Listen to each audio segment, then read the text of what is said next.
Well, hello, everybody. Welcome, that's right, to Potsquatch Growers. Today is the Sunday live stream show. I hope everyone's doing well so far today. For those of you who got a chance to check out the video yesterday, thank you for checking that out. I know a lot of you, I've talked to a number of you, were all like, I can't believe you just did that. I'm all like, actually, it's going to be all right. Don't freak out. I even freaked out, even if you watched the video, you saw that I was a little stressed out myself initially. But no, things are going really, really good in there. The funny thing is one, all that shit brushes off, so it's not a big deal. Two, I have literally only been able to find the odd thripe larva here or there, and so it's weird because I still can't seem to see any of these fucking predatory mites that were from the shit. But I haven't been able to find one. I had a few little Hindu Kush clones that we have in the tent there, and they had a few thrip larvae on them as well, so I sprinkled that stuff on them yesterday as well, and I, for the life of me, can't find any. Like, I spent 20 minutes trying to going through these little Hindu Kush ladies there, and I couldn't see anything. So, I mean, it seems to be working, even though I can't myself, really seemingly see what the heck it is and what's actually going, you know what I'm saying? So anyway, here everybody, let's I'm gonna pull up the phone here because it's a little bit easier to read off the phone. 1 second here. There we go. Turn the volume down. There we are. Live chat. There we go. And I'm just going to turn on Do Not Disturb. There we go. We won't have any disruptions there during the show. I hope everyone's having a wonderful day so far. Is that a new shirt? I'm just wearing a hoodie today, everybody. There's nothing on it. It's just a hoodie. Let's go back to the beginning, though, as we like to do, and say hi to everyone. All right. Hello, Van Island Beauty. Good to see you, my friend. I hope you're doing well. We can go over the bug purchases today as well. I saw your comments on the video yesterday. What's happening to Aaron? What's happening, my friend? What's good? I hope you're doing well. All right. What's happening, Chris Barton? Good to see you, my friend. What's up, Wonky Donkey? What's up, Derek Cloud? Good to see you. What's up, Eugene Dolan? Red Claws, baby. How you doing? Good to see you, baby. I hope everything's going well on the East Coast of Canada. All right. What's up, Organic Otto's Garden? Good to see you. You know, just chilling, just living, chilling like a villain. What's up, Jeremiah Sanchez? How you doing, my friend? Good to see you as well. What's happening, LST UK Big Bug? Good to see you, baby. I hope you're doing well in the UK. What's up, Yeti Mountain Trading? How you doing, my friend? Good to see you. Rock and roll. That's a bit hard to read. I tried to integrate the sort of the chat window onto this thing so people could like read messages a little bit easier, but I don't know. It is what it is. What's happening, Chris Bryant? Good to see you, my friend. Rock and roll. I hope you're doing well as well. What's up, Happy Grower? Good to see you, baby. How the plants looking? Light still kicking? That's good. I assume it is. All right. What's up, Soul Price? Good to see you, baby. I'm kind of liking YouTube's new screen chat window when full screen. This isn't from YouTube, everybody. So any time that you see something change in terms of the show here, for example, this little chat window that you'd be seeing here on the screen. There we go. That I integrated it in just a little bit before the show. I've been playing with Streamlabs. I've been trying to learn a bit more in terms of different things that I can do with Streamlabs. So I'm slowly but surely kind of understanding what's going on. I have currently, Brian says, do we get to see the ladies?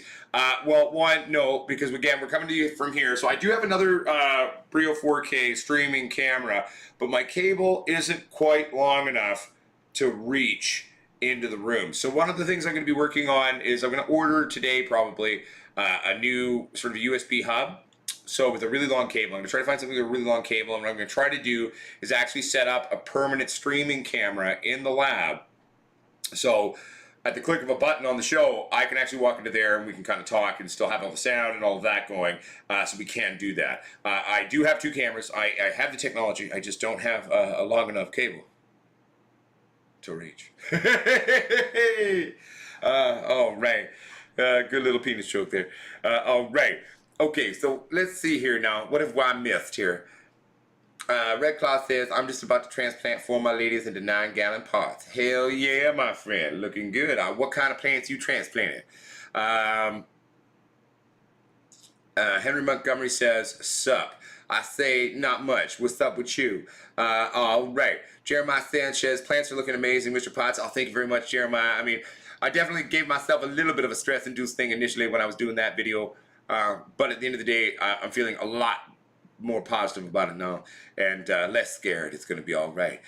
So at the end of the day, like I always say, you know, the true grower is a forever student. Never stop conducting experiments, never stop playing around.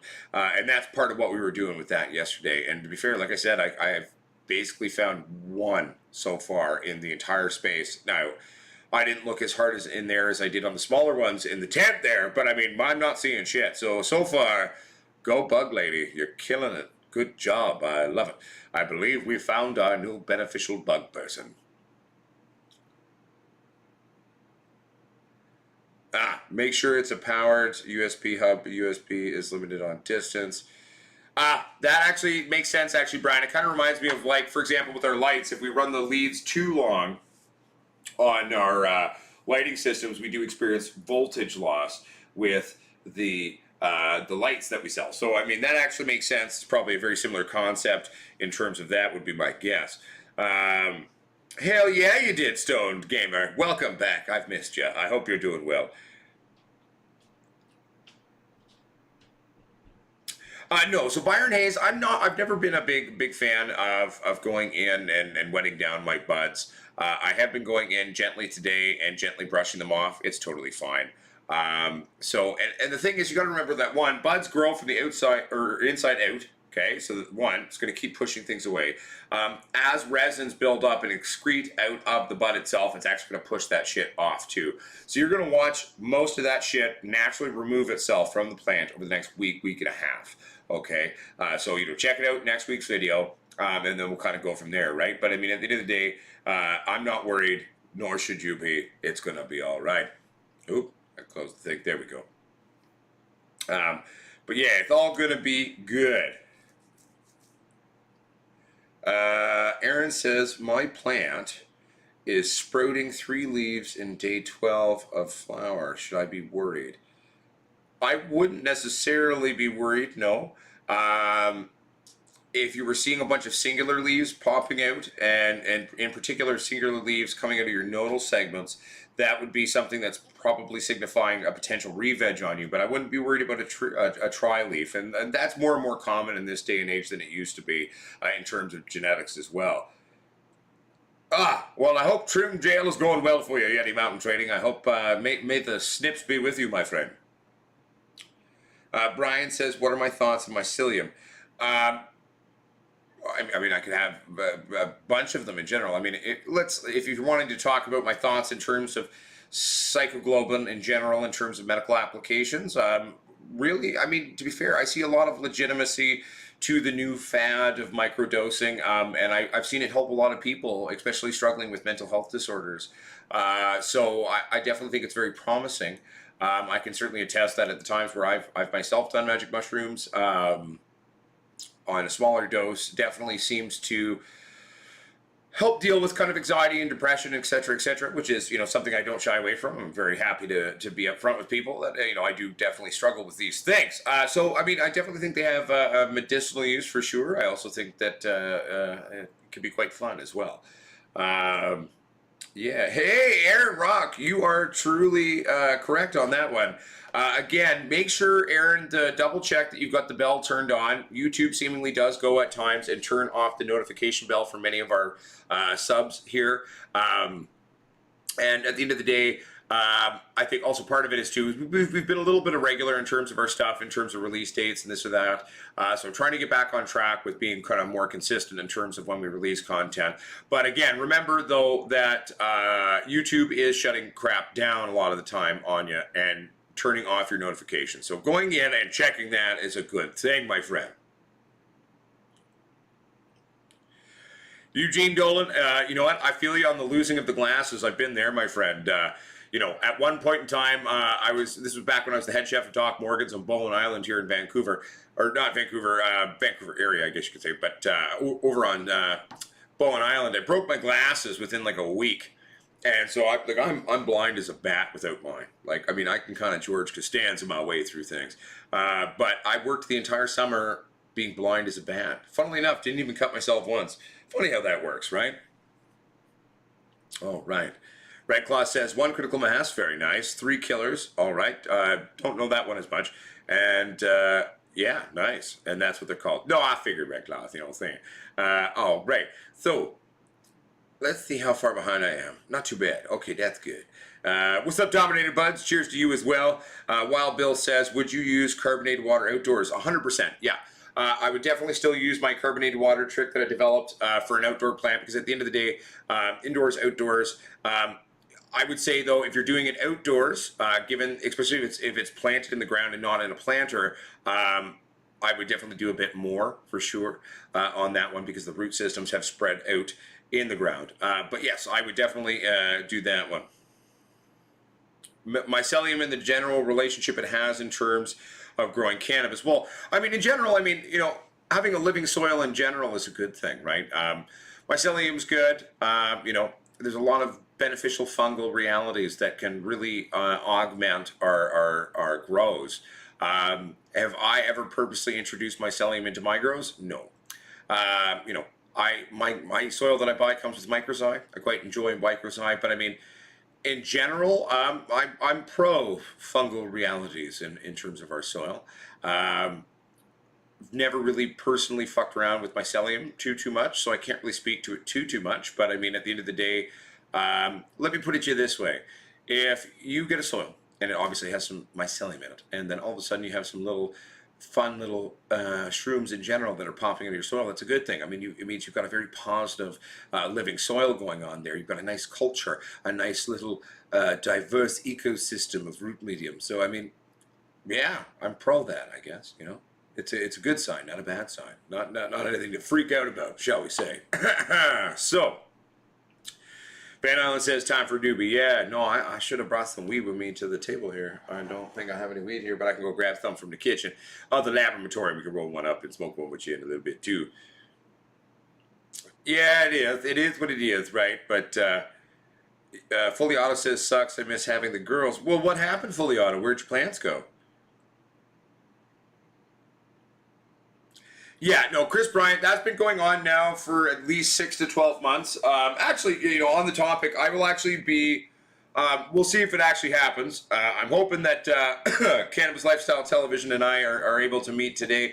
I will actually be doing roughly a 20-minute spot, to my understanding on it, on a live stream on Cannabis Lifestyle Television today. So they're going to be having Uncle Potsquatch come on the show, and we're going to be talking about both the realities of YouTube, Google, and other social media platforms persecuting cannabis-related content, wrongfully so. And at the end of the day, that's what we're going to be talking about. And, you know, it's going to be one of those things where I'm hoping, you know, we'll talk about the petition that we've started. We'll talk about kind of my view on all of us, the sort of the YouTube nation of pot, whether we like each other or not, coming together and standing together in a strong way to take a stance, to try to stand up for ourselves. So I've just shared the link there. Check that out. That is the link to, if I've shared the right one. It will be, that's where you go to check out the petition. And it's a petition we've started to kind of try to challenge both Google, YouTube, as well as Facebook and Instagram about stop censoring us. We're not doing anything wrong. We're not criminals. Most of us are even streaming from legal realities. You know, it's federally legal in Canada. I'm not doing anything illegal in any way associated with this channel. So therefore, you have no right to persecute me. If you have an issue with certain countries watching it, that's your prerogative to take care of that. But stop limiting us, stop censoring us, stop fucking with our ability to grow, stop fucking with our companies and our ability to grow our brands and our little companies. You just need to back off. It's not 1995 anymore, YouTube, and it's time to just go rotate. So we're going to be going on the show today on Cannabis Lifestyle Television and talking about that. So I'm looking forward to that one. You know, you're probably not wrong, Brian. I mean, I'd love to try playing with it. I mean, I haven't myself done that really directly. Have I had shrooms pop up occasionally in my grows? Yes, but it was nothing I ever introduced myself. But it would be a fun experiment. I know that Caden Crooks of District Records has been playing around with growing some of his own mycelium, I believe, recently, and I've got a couple of other friends playing with that as well. So, yeah, we should look into it for sure. Have you ever thought about doing a video of a day in a life of the Potsquatch? I mean, I maybe toyed with the idea, Aaron, but I mean, at the end of the day, I never thought people really cared that much. But I mean, we could. I mean, if you're all curious, I mean, it could be an interesting reality glimpse, maybe for some. But you know, sadly, most of my days are actually fairly boring. I wake up, I tend to plants, I do business calls all day. Right now, I'm trying to learn WordPress to take over our CBD website and kind of start growing that, and doing other business calls in terms of sort of the launch of the new products, and our new head of sales for trying to get that into a bunch of stores. Then talking to production people, trying to get the television show together. Working on brainstorming about raising the $100,000 that we're going to need to shoot at least the half pilot for the television show. We have investors who are willing to potentially invest in our television show. We just need to get the pilot made for the pitch package, which is going to cost us about $100,000 to do. So we're working on that. Thank you, Irish Wanderer. It was one of the things I played with today before I went live. And it seems to be working, and it's kind of fun there, right? So I like that as well. Right, I agree, Byron Hayes. And you got to remember too, a lot of sports in and of themselves can be quite finicky. So they kind of need that perfect environment to take hold. And I don't claim to be a huge knowledge on said things. I know just enough to maybe get confused occasionally, but I have a bit of an idea on it. Actually, Stefan Robethal, our graphic designer who does all of our labels and all of our product labels, man, that guy knows a lot about all the different types of mushrooms. Like he's always going out into the woods and hunting different rare types of edible mushrooms and shit. It's actually super intriguing and cool, some of the stuff he finds out in the woods. I've been gently encouraging Stefan to actually make a YouTube out of it, because I'd even like to watch that. That'd be fun. I mean, I guess they kind of did, Irish Wanderer. They did a little bit more, yeah, that's for sure.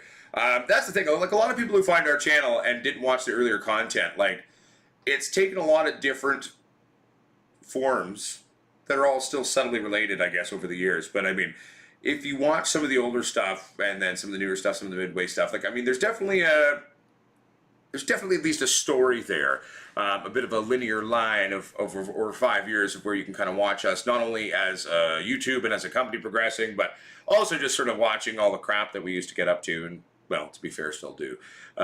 What's happening, Chris Bryant? Amen. Amen to what?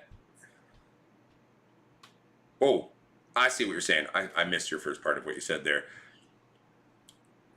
You're traveling until the middle of next year. Well, that makes sense, Fully Auto. That definitely makes sense. Well, I'm sure that when you're ready to return to the garden, the ladies will be happy to see you and grow well for you.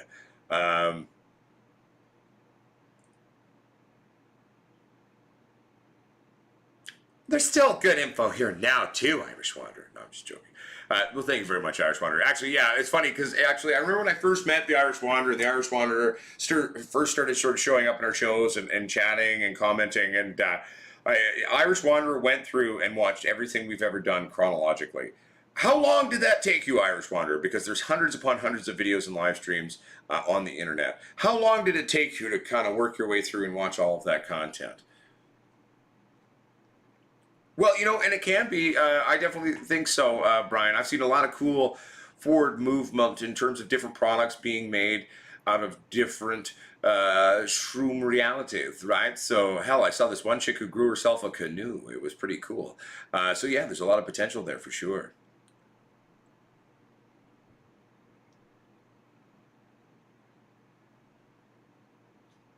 One second here, everybody. I'm just reading the messages. I mean, I know, Aaron, and it's just at the end of the day, like, when we did those huge, giant shows, one, I drank a lot more in those shows.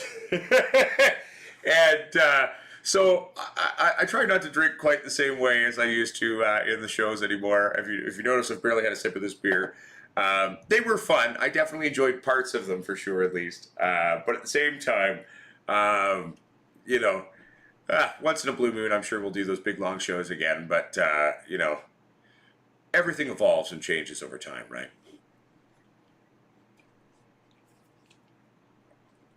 Happy Grower says the 10 by 20 building is almost done. Hell yeah! Just finishing up the drywall and then painting, and just popped 40 seeds in anticipation. That's amazing, Happy Grower. I'm very happy and excited for you. I actually just popped a bunch of seeds myself yesterday. I've got 37 seeds that I put down. 10 K-Town Kush from Gazzers, 10 of Gazzers Madness, which is K-Town by AK-47, 10 K-Town by Cheese, and then 7 Orange Hindus. I'm looking for a nice, strong Orange Hindu Kush male to breed with our Hindu Kush. And that'll be the first breeding experiment we feature on the channel in the new lab, and we're going to be building a new Super Hindu. No, I agree, Brian. It was a good time. I mean, hell, maybe we'll bring back the drunk Potsquatch shows occasionally. I've always got a lot of different things going on, but I'm definitely in a much better space than I have been for the last half a year, and working on things, getting together. So maybe we'll bring back the occasional drunk show for everybody. I know people had fun with them, and I mean, let's be real. There were some shows where I drank like 15 to 20 beers. It was insane. I just pounded it and pounded it and pounded it. It was a good time.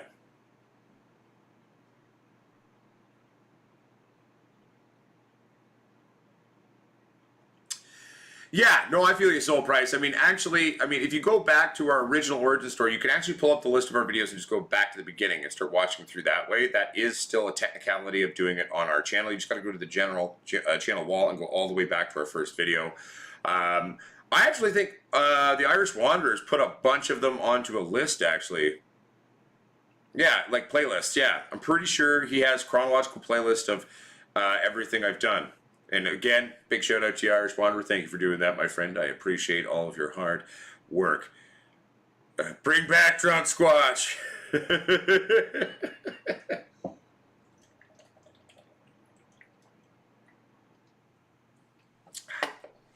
All right, I'll start working on it for you, Aaron.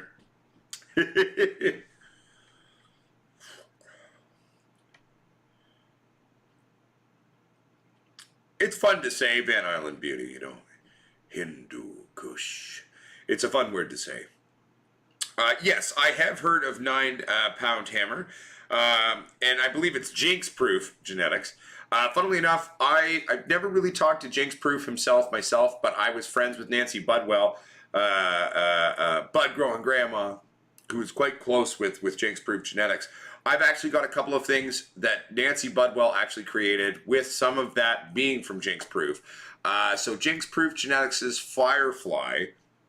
I've got a couple things with that. So I've got Firefly by Bubba Cherry, and that we've grown on the channel.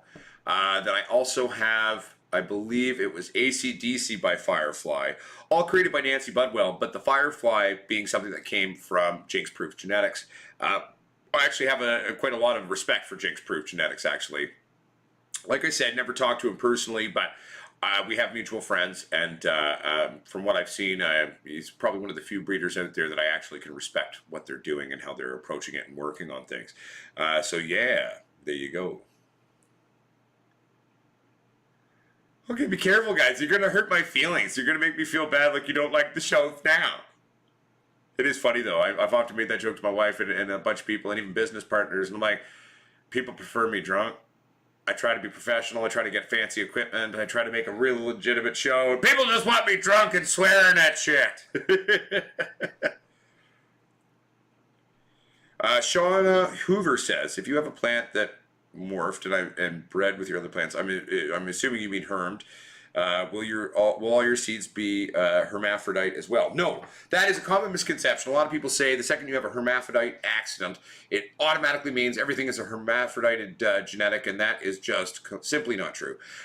It does mean that there can be a greater chance of hermaphroditism, whether it comes from the get-go or something that then is easily more triggered via stress throughout your veg or flowering process.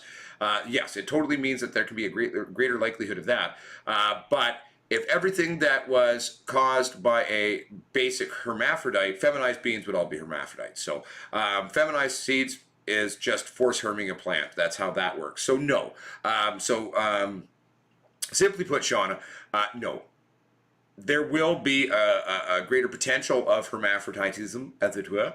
So that's where often I will say, if you are growing a genetic that came from a hermaphroditic experiment or accident, be careful, be mindful, daily gardening, stay on top of that shit, right? But especially if there's seeds that came from a stable plant that didn't hermy and was actually knocked up by a plant that did hermy, that's even actually better off to be less likely to be a hermied plant. The plant itself that then hermied and knocked itself up, those seeds coming from the same plant will have a greater likelihood of hermaphrodite realities. But again, not a guarantee. So you'll be good to go.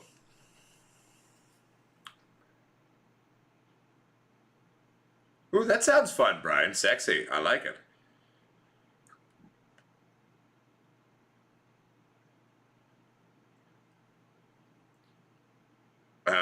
Irish Wanderer says, it's annoying as fuck watching an order because you need to go backwards or sit there.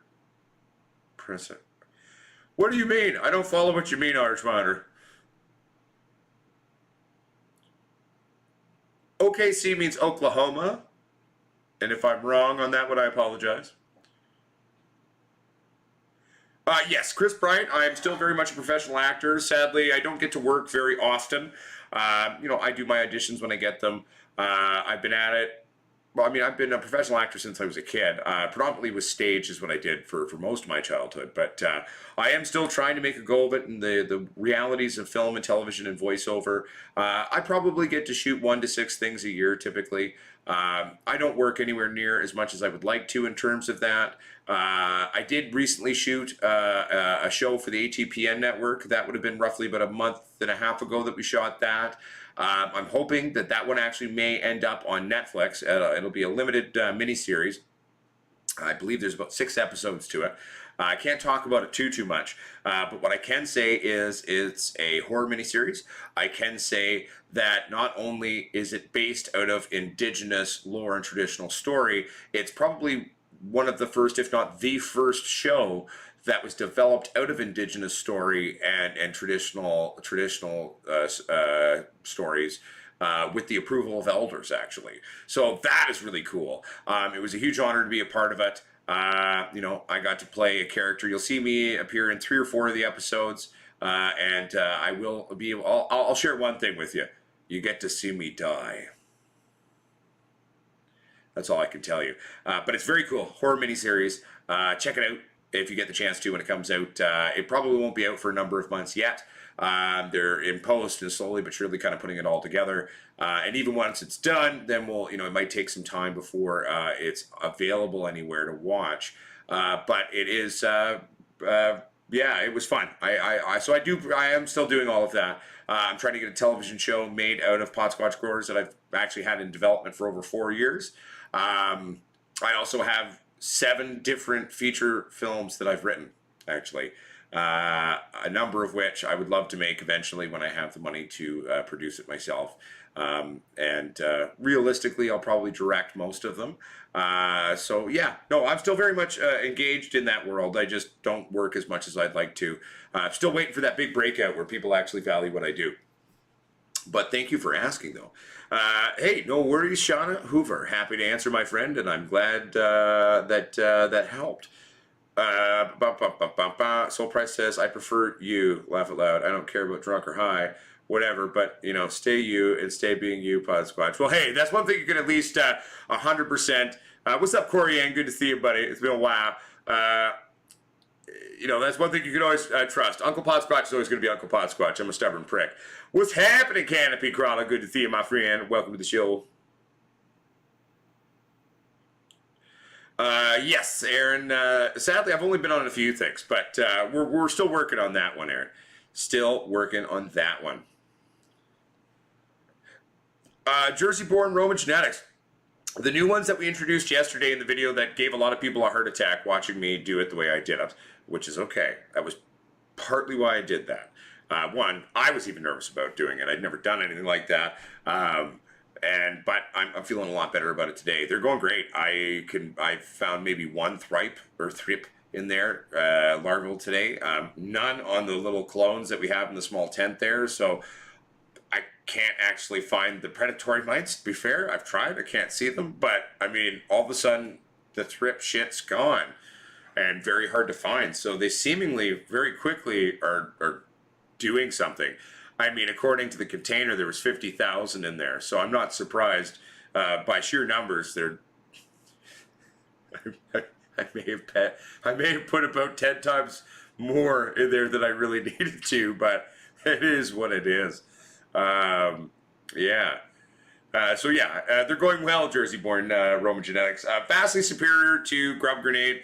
Don't waste your time with Grub Grenade. Grub Grenade as a product, it works for preventative for sure, but it would be something that would be protecting your stuff when things can maybe get introduced. I won't lie to you, too expensive. I spent $131 after taxes and shipping with the Bug Lady, and I got vastly superior products, amazingly packaged. Like, it was just such a night and day difference. So check out the Bug Lady. I'm pretty sure this is actually unkillable. Well, I wouldn't say I'm unkillable, but I am almost impossible to kill. I'm allergic to dying. The nearly indestructible idiot. I'm pretty sure this is her website. I'm going to try to share it for everybody. 1 second here. Let's see if this works. Someone click this and tell me if this is actually the website. I'm just going from memory here. But I was very impressed with them. 1 second here, everybody. I'm just typing.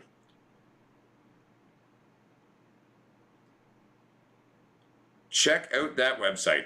And if that connection works, or that link works, then that's her. And I was extremely, extremely impressed. I'm very happy with my experience with her. Chris Bryant says, love to have the links to your shows, perhaps if you got a chance to link them. Yeah, I mean, I don't really have links to them. I don't really keep track of where any of it's ended up. Actually, we could do one fun thing if people wanted to today. And I think I could set it up in such a way where it might kind of work. It probably won't be the best thing. We could actually like play a short film. Okay, everyone here knows Uncle Michael, right? Who here remembers Uncle Michael? Right?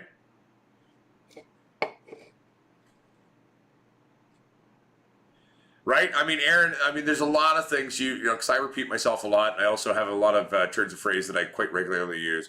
There very much could be a drinking game built out of watching my shows or my videos. I would just say it could potentially be quite dangerous. So only play it if you know how to drink. 1 second here, everybody. What's up, Gregory? How you doing, baby? I enjoyed our conversations earlier today. Thank you for that. I with a good chat. I have not tried Green Planet's Backcountry Blend, actually.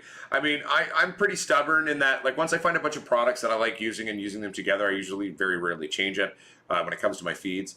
But I'm a big fan of Green Planet in all that they do. So I'm not opposed to trying new products. I just haven't had a chance to.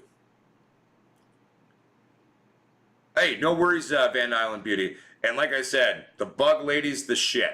And she just in Langley there. I have never had the pleasure of talking to a company so knowledgeable when it comes to beneficial bugs as well as negative bugs and dealing with these sort of realities, right? So I was extremely, extremely impressed.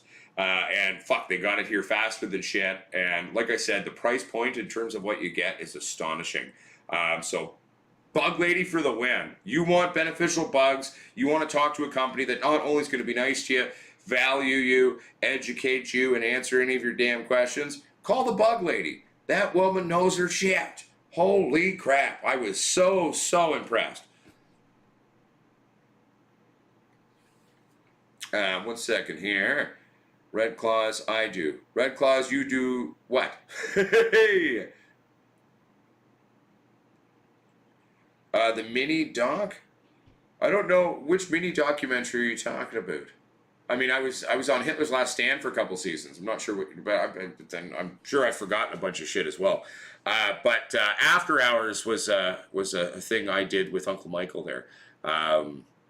Technically, there's also Heartbreak Herb, which was actually more of a little pilot pitch piece that for something that I think would have been a great film to make. But it never got picked up, and that would have been like 7 or 8 years ago we shot that one. But I actually think I've got that saved somewhere. I don't think it's on the internet anymore, but I have it, so maybe I'll just share it.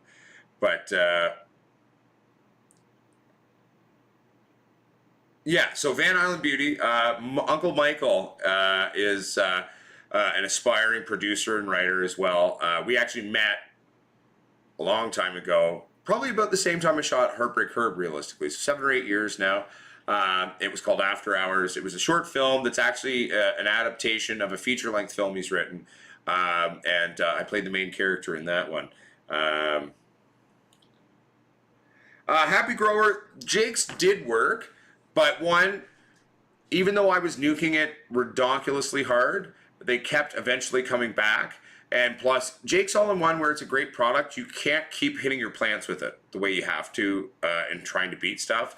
So, where yes, it was working, I kept having resurgences, and then after about 7 or 8, 9 days of straight Jakesing it on a heavy-duty dosage, like I was stressing my plants out, I was burning leaves. You know, your plants can only handle so much Jakes, right? So sometimes in certain situations, it's not going to be quite enough, and that's where we kind of switched over. So Jake's All-in-One is still a great product for any grower to have in their toolkit, in my humble 2 cents. But at the same time, it's not really something that's going to do the job on its own in certain situations. So that's where sometimes bringing those beneficial bugs in there is great. Oh, you meant the short film. Ah, thank you. I was okay. I was happy enough with the performance in that. I'll say I could do a lot more than that, but yeah. I rarely get the chance to show the world that I actually do know how to act, and I can act. But you know, I enjoy when I get a chance to. Oh, I feel you, Aaron. That makes more sense then, though.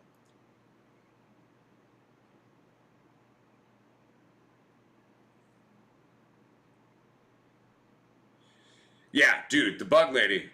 Very rarely do I ever support stuff, right? Like, so if I find a product or a company or a service that I'm a big fan of, and I come to you and I say, like, this is actually legitimate, this is actually really cool, I ain't bullshitting. And I have been so very happy so far with my experience with the bug lady. So give her a check out. Check out the bug lady. The woman knows her stuff. Very, very impressed. Yeah. Here, let's see if I can do this for fun. I just want to see if I can do this, by the way, everyone. Let me see. Here, let's share a few things. I know we're a Grow channel, but if anyone wants to see a bit of our acting here, I can show you a few little things. Okay, so for example, just waiting for this to load properly. This one here is about 3 minutes. This I actually did for an acting competition, funnily enough. They hated it. They ripped it apart. They shat all over it. They were not fans. But you know, it is what it is. 1 second here. There's an ad playing. Skip ads. Okay, so I'm going to turn up the volume on this. I'm going to position the microphone in such a way that hopefully in theory this works.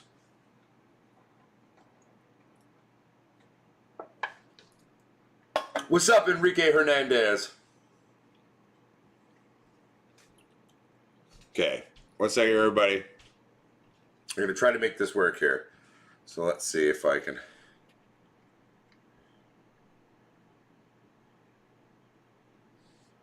Nope.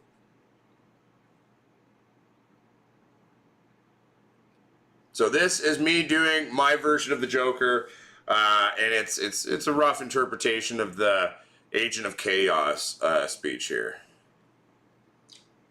Do I look like a man with a plan, Harvey? I hate plans.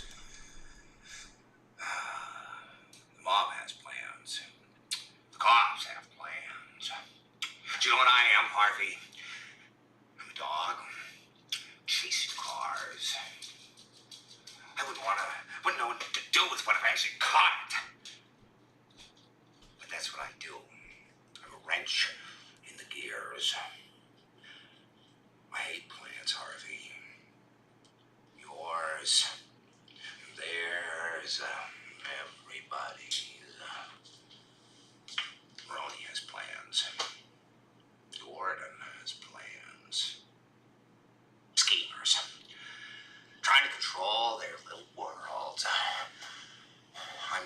schemer, Harvey. I'm not a schemer. I show the schemer how pathetic their attempts to try to control their little worlds really is. So that's why, and you know, when I tell you that you and your little girlfriend was nothing personal, you know I'm telling the truth. I hate plans, Harvey. Nobody panics, Harvey, when the expected happens. Look what I did to this city with a few drums of gas and a couple of bullets. Nobody panics when the expected people die. Because it's all according to the plan. No matter how horrific that plan may be. So, if I were to call the media outlets tomorrow and I say, Harvey, that a gangbanger got shot and killed, or that a truckload of soldiers was blown up, nobody panics. Because it's all according to the plan.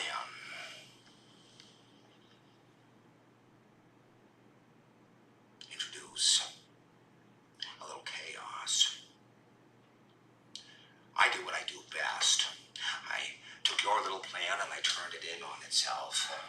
Introduce a little anarchy. Disrupt the natural order of things. Through disruption and anarchy, you create chaos. I'm an agent of chaos, Harvey. And you know what the thing is about chaos? It's fair. I'll be seeing you around real soon, Harvey. Love the new look, by the way. Hello, I am Josh D. Fletcher. Anyway, thank you for tolerating that, everybody. There was a little something we could share with you all to take a look at. No, I got ripped apart for that because actually a lot of people are like, oh, you're just copying Heath Ledger. Actually, if you watch Heath Ledger's performance and mine, they're actually completely different. That is very much my own Joker, my humble 2 cents. Very much inspired by Heath Ledger, in my humble 2 cents, the greatest Joker of all time. Rest in peace, Heath. But, you know, at the end of the day, you know, they ripped me apart on that one. Here, I'll share a link. I won't make anyone else watch too much of this other crap, but I will share a link into the chat for those who are interested. You can watch this later after the show. Just bear with me here. I just got to get back to the show on my phone here, yo, and we'll be good to go. All right, 1 second here. There we go. Now I got to turn the volume back off on this piece of shit. There we go. So here we go. Paste. There we go. So everyone, that's a link to After Hours, which is a short little film we made, Uncle Michael and I, when we first met. It was a short film that was an adaptation of a feature-length film that he shot. But yeah. I mean, Grow Prodigy, I mean, that's sort of one of the telltale things that they say in terms of the story on that one. And I say there's a very good likelihood of that. I was very sad when Heath died. I mean, he was very much getting to a place where he was always a decent enough actor, and he's very pretty, right? But at the end of his career, he was really starting to blossom into quite the prolific actor, actually. And the Joker performance he gifted us all was a whole new level, the likes of which no one had ever done. So I was a pretty big fan of that one, as you can tell. And, you know, to be fair, I've dressed up as the Joker a lot of the time for Halloween. That's, you know, that Joker suit that I was wearing there was made for Halloween one year, but then I used it for that. I actually wore it when we declared war on YouTube and all of that. And, you know, so the Joker character has always been something that I've quite closely held an affinity with, so...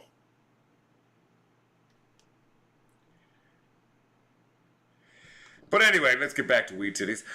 So anyway, yeah. So simply put,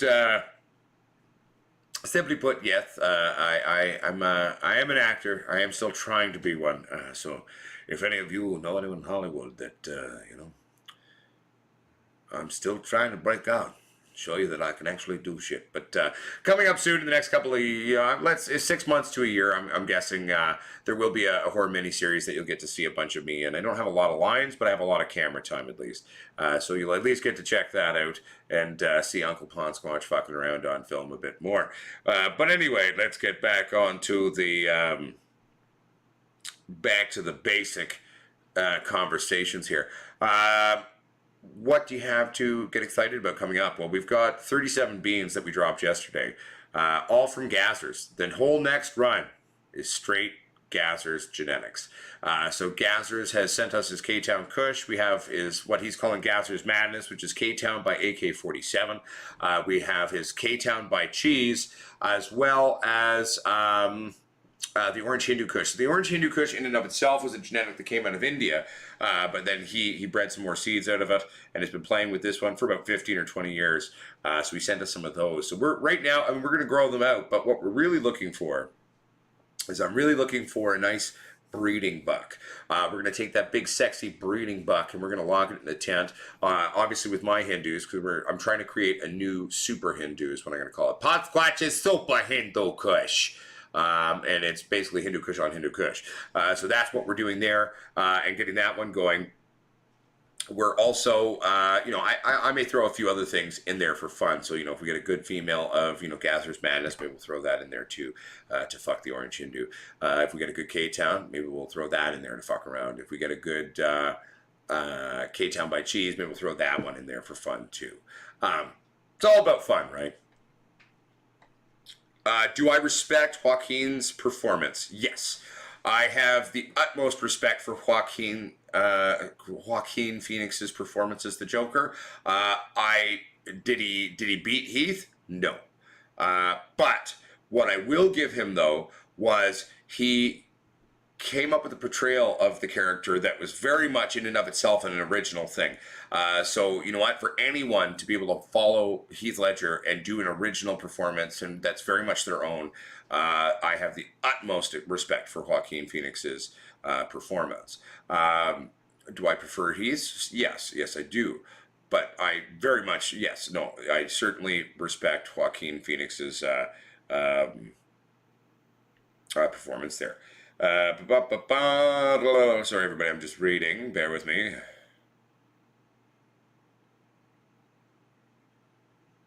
Right? I mean, Gregory Ellerine, I agree. Like, I mean, his performance was astonishing.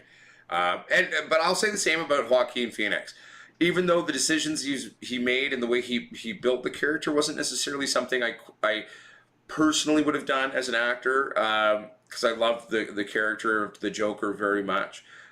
I have the utmost respect for it, and he was brilliant. Like, he definitely was brilliant. Even if it wasn't necessarily the perfect cup of tea for me as an actor, and a fan of the Joker character. He was brilliant. What's up, Happy Dude Grows? How you doing, my friend?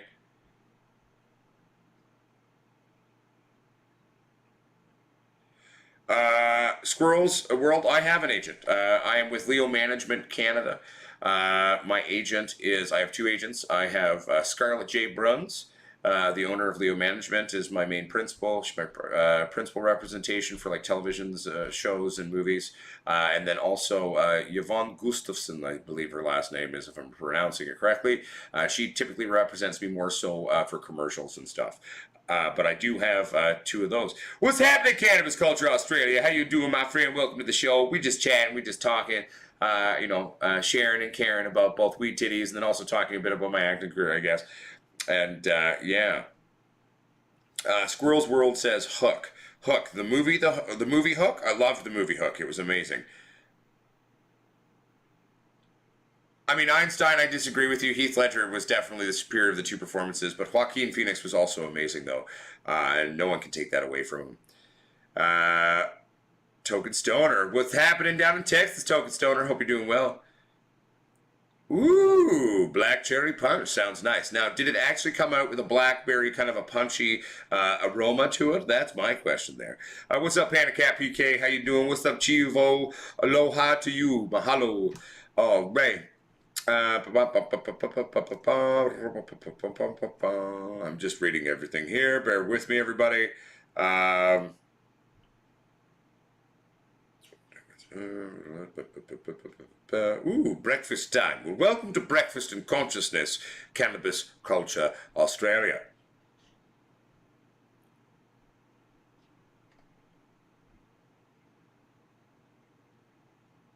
One second here, everybody. I'm just reading.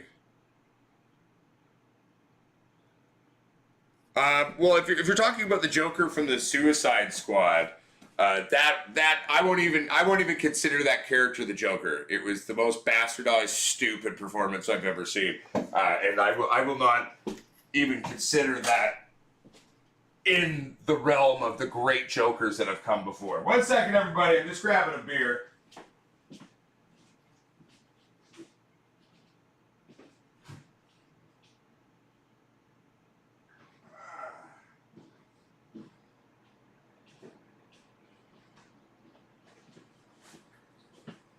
And we're back! Yes! Alright.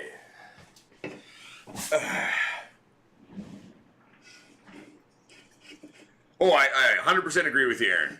Jack Nicholson was also amazing. Oh, Squirrel's World, I'm extremely happy with my agents. I finally, my current agents are amazing. It's not my agents that are the issue. It's that nobody wants to cast me in anything because Hollywood's a fucking dumbass and they never actually know what they have in front of them. So sadly, as an actor, you never really break out. I mean, some of the biggest actors even in the world right now spent a decade or more without ever really booking much of anything. And nobody wanted to work with them. They thought this or they thought that or never gave them a chance. And sadly, I feel I'm one of those people. But eventually I'll get there.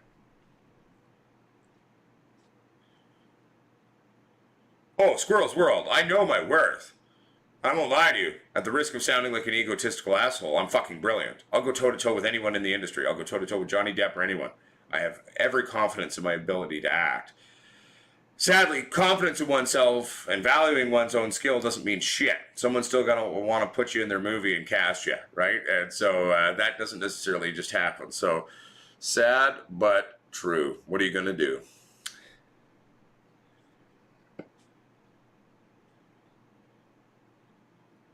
Nice, Roman Reckless. How they looking? They looking good? I bet they look gorgeous.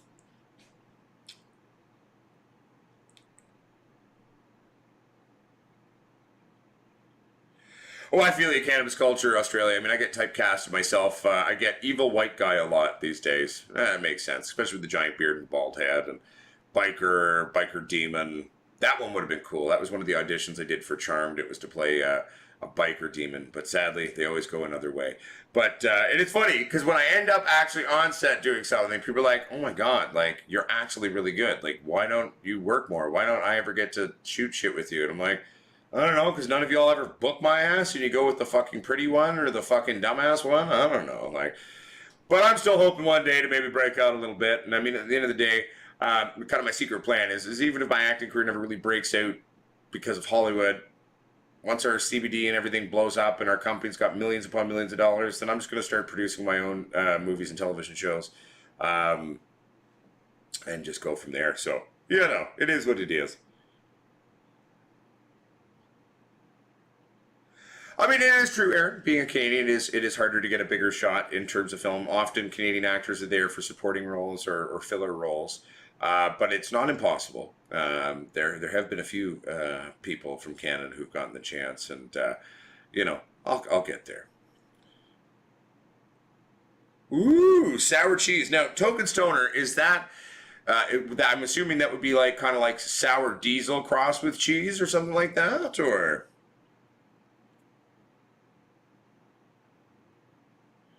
Actually, it might scare everybody to see what I look like underneath this. Actually, I could probably show you. Have I tried? Ooh. Coda Rider, dark bad joke. No, he never even gave me a chance. I didn't sleep with Harvey Weinstein. No, never had the offer, but probably wouldn't have taken it either. But either you book me because I'm brilliant, or you could go fuck yourself, and I'll see you when I'm fucking running your company later down the road. So. Chris Bryant says Jack Nicholson first got my attention in One Flew Over the Cuckoo's Nest and then The Shining, obviously. Oh yeah, no yeah, and he didn't really get much of a start until later on, right? A lot of actors didn't really get their, even though they were trying for a very long time, didn't really get a chance till they were older. That's all right. Here, I'll see if I can find this picture. This might freak everybody out.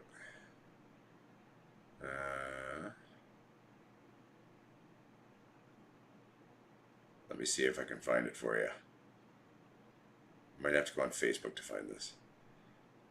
Bear with me here, everybody. I'm just gonna freak y'all out for a second, because like some of you know what I look like without a beard, but this I think y'all all get a hoot out of this. This is gonna freak you out. Bear with me.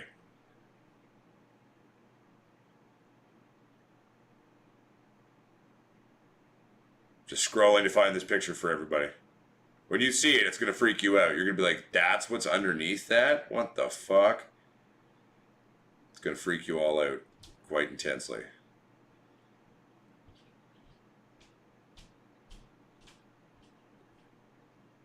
Close. Very close. That's what's underneath my beard, everybody.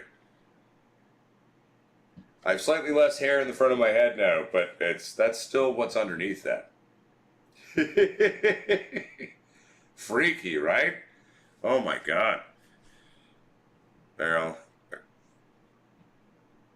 This is for when this was what I wore to an audition years ago to play a scientist in the Apollo mission for a time travel show. Didn't get that one either.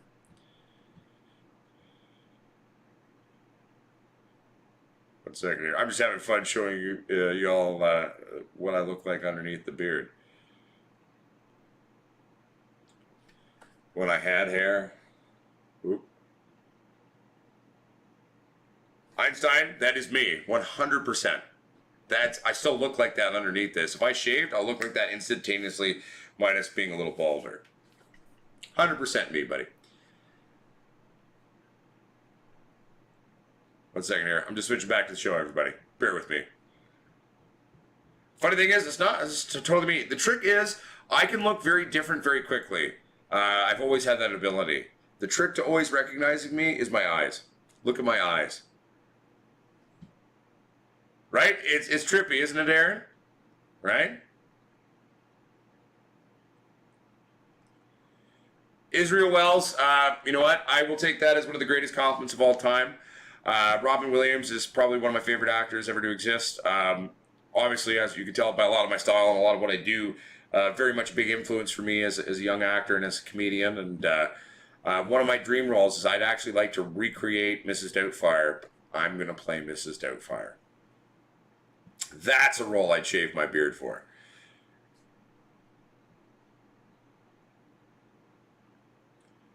Hey, Rainbow Corn 69, hashtag boom, but we'll get there, right? We got to keep standing up for our rights as cannabis content on the internet, and we'll get there. I mean, you know, we the wee titty people are used to a fight. We've been engaged in one for a very long time.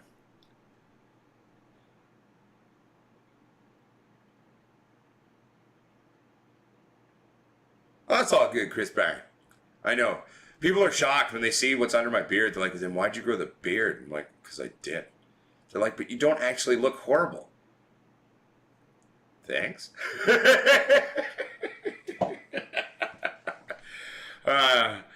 Always a good time. No, well, about 58 minutes and 54 seconds got you out of your mama. But it's all good, baby. Oh, Soul Price, I'm so ready to play Mrs. Doubtfire, everybody. That would be a dream role for Uncle Potsquatch. I mean, I'm so down. It's not even funny. No, I don't know who Dovey Das is. Who's Dovey Das? Oh, it's actually going really well. And funnily enough, Garden on Your Mama, that's not actually sawdust. That's actually unprocessed bran, actually. But no, it's going well. Don't worry. It was scary. It was even scary for me when I shot the video. But it's going to be okay, everybody. And it's actually like I could barely find a singular thrip at all today. So it seemingly is working, even though I've yet to actually see one of these predatory mites. But hey, there you go.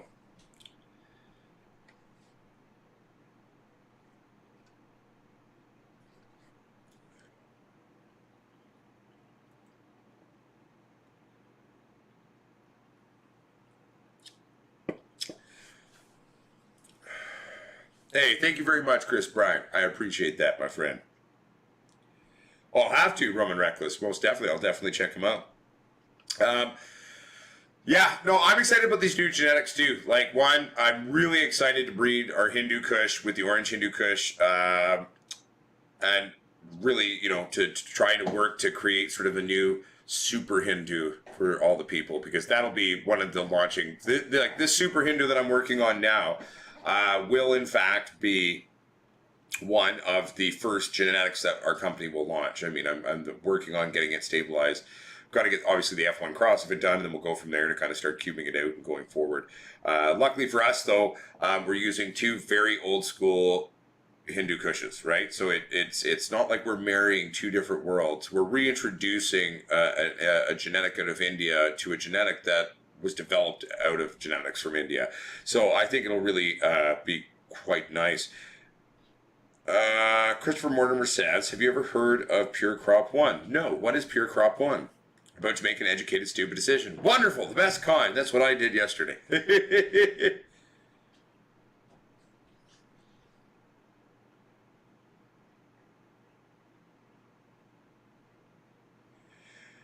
No, I mean, Van Island Beauty, I mean, a big part of making it in the acting world is like, anyone who tells you it's just about working hard and having talent is wrong. I mean, that's part of it for sure. I mean, always be training, always be working, but a big part of it is too who you know. And sometimes people decide that everybody gets on board with like a certain actor and they're like, okay, you're the flavor of the week, or you're this what we're all going to use for everything, even if you may suck. But, and that's one of the hard things about being an actor is you got to be, ready for rejection. You got to be able to still think you're brilliant and amazing, even if they go the other way. And you got to be able to be like, well, it's your fucking loss. Your movie's going to suck now. That's kind of the mentality you have to have as an actor, especially in film and television. It's a very petty, very aesthetically based industry, and it's not just based on your talent or your skills. Trust me, the world of actors would look very differently in Hollywood right now if it was purely based on your skill. But it's one of those things you got to hold on to and just sort of be with it and see what happens, and hope for the best, and then maybe you get that big break one day, right? You never know. Well, I mean, Van Island Beauty, the way I look at it is eventually, worst case scenario, I just, make my millions doing what I do, and then I'll produce my own television shows and movies. Daniel Day-Lewis is a very good actor, Aaron. Wouldn't say they're my favorite, but no, definitely a huge amount of respect for Daniel Day-Lewis. Trying to make a joint. Yeah, I got to do that myself, but I'm just going to keep sitting here for a while. I'll have a joint after the show. That way my brain can keep functioning, because I also have to kind of keep awareness about me, because there's a very good chance I will be appearing on Cannabis Lifestyle Television today. That'll be on their channel in roughly 2 hours and 56 minutes, 2 hours and 55 minutes or so. Yeah. I mean, I wish I had a way to kind of like introduce... Actually, I have an idea. Okay, if I fuck everything up, by the way, everybody, I apologize, but I want to see if I can do something. What's this?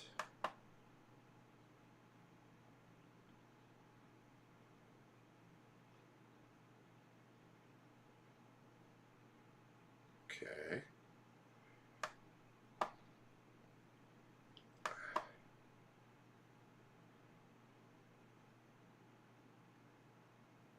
I'm just seeing if I can actually do a thing.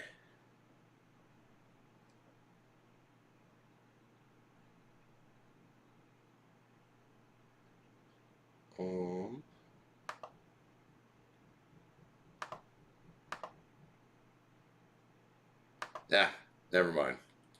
It's not going to work, everybody. Forget it. I tried. I was going to play a little video of some of the stuff I'd done for you while I went and had a smoke, but it didn't work, so.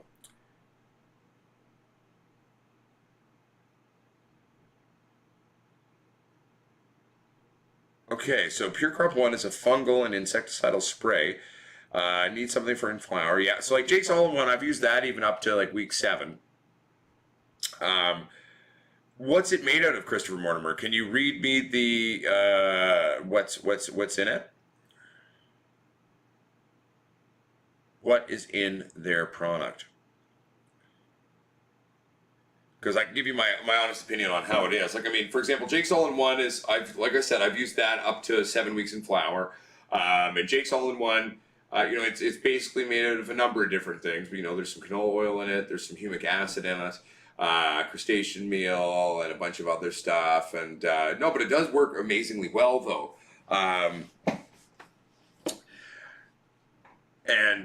So what are you fighting, though, Christopher?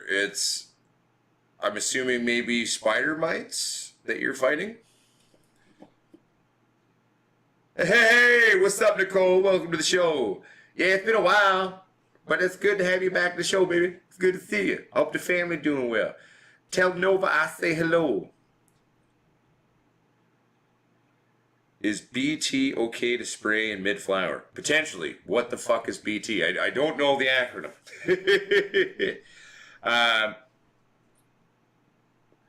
Right? Wake and bake now? I mean, yeah, right? Fuck those spider mites.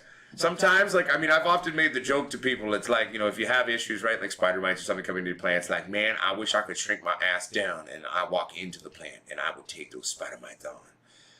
That actually could be kind of a funny short, right? Shrink yourself down like Ant-Man and you go in there and you're like, oh my God, they're so scary in person. It could be quite funny, actually. Well, Van Island Beauty, I keep telling myself that as well. I'm like, oh yeah, my big break's coming. It's just down the road. I can sense it and taste it on the wind. I've been saying that for over a decade.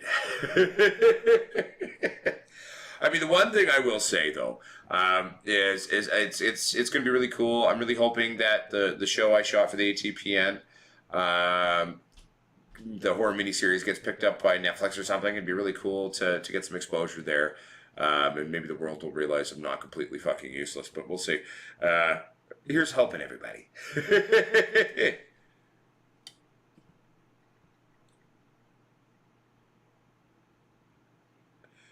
Van Island Beauty, I hope you are correct. I hope you are correct. I would not be mad if you were right.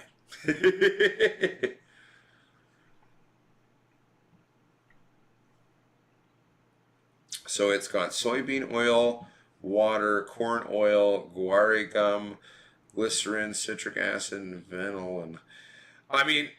It should be okay from those ingredients. Oils in general are insecticides, right? So it'll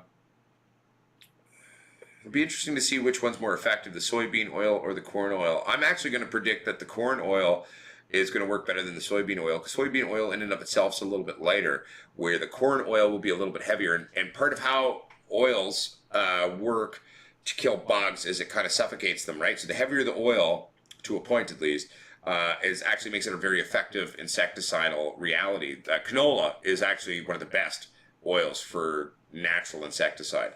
But we will see. I agree with you, Valjanala, your mama. Never give up, never surrender. Galaxy Quest.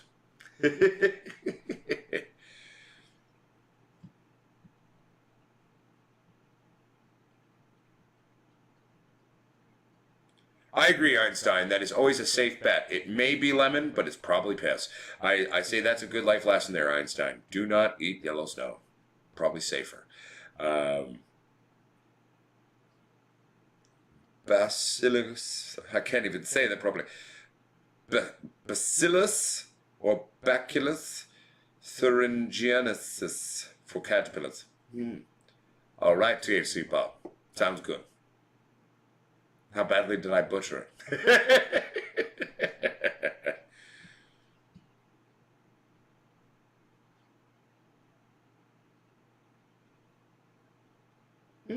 Fun trick, wake and bake now. I like that. Very cool.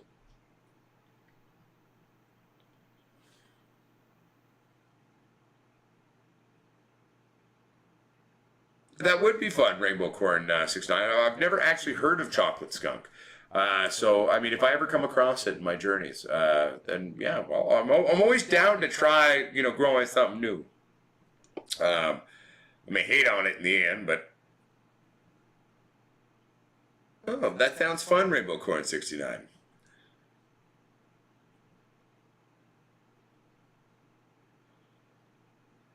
Yeah, no, for sure. I mean, and Christopher Mortimer, to my understanding of the ingredients as well that are going into it, it should be. It sounds safe enough.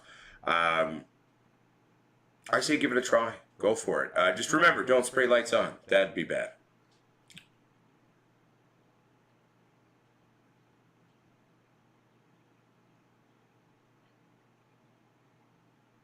Oh shit! So it's not taking its time, eh, Nicole? Fuck. It's going quick. Hashtag boom. Also, too, tomorrow, everybody, big day here in Canada. It's election day here in Canada. We will be seeing what happens. I know who I'm voting for. And I actually think there may be a shock in the Canadian election tomorrow. I have a prediction. Is it a prediction or is it what I want? I don't know. A bit of both, maybe. But we will see. We will see what happens. But for any Canadians watching, go fucking vote. I don't care who you vote for. Okay? Just get out there, exercise your right, and vote.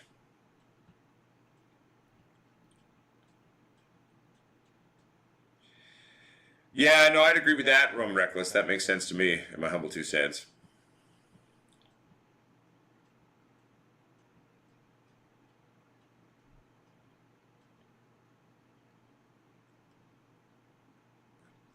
Sorry, everybody. I'm just reading Wake and Bake's message here.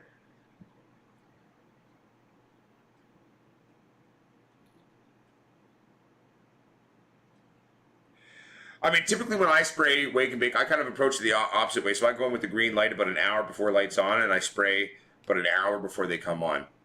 That's kind of typically sort of how I do it, but that's just the way I do it. But you're definitely right in terms of spider mites. They like high temps and they like dry. So dropping your temps and raising your humidity, albeit a little scary, is definitely a way to go. And the funny thing is, though, and then for certain types of things as well, there's other types of pests whereby raising your temps and humidity can also be beneficial. Because a lot of things die after a certain point, right? And so your plants can handle a temp spike for about an hour or two, right? So that's one thing you can do as well.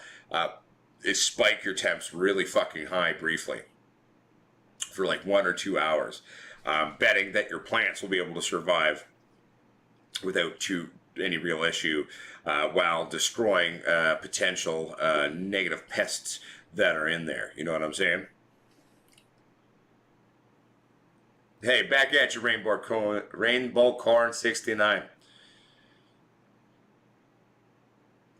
No, I mean, Roman Reckless is all doable. Like, I mean, I've used Jake's All-in-One as late as like 7.5 weeks.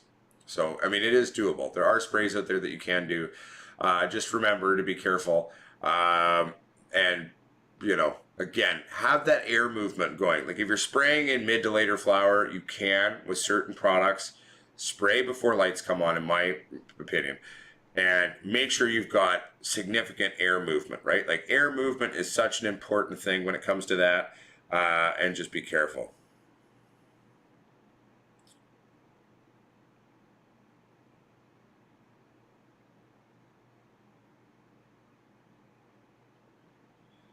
No, I feel you wake and bake now. I'm just too stubborn. Plus, I mean, I love this Hindu. Plus, regardless of the few thrips we've still had going on in there, like the crop is looking amazing. Like, fuck. This crop is going to be, regardless of issues we've been dealing with, arguably one of the better crops I've ever done in years. The final product that's going to come out of this is going to blow people's minds when they get a chance to see it. I mean, it's really quite amazing. As much as I've been stressed out dealing with these strips and other things, I mean, it's really, really looking great in there, and I'm really quite happy. I'm a big fan of bud washing myself, everybody. Doing the bud wash, even if you're an indoor grow, any little bits of dust or hair or any issues like that, I mean, it's all going to come off of it. Don't do the whole lemon baking soda bud wash. Fuck that. I'm against that one. I think it's far too harmful to the bud. A little bit of H2O 3% solution to water, and then clean water, and that's the best bud wash in my humble 2 cents.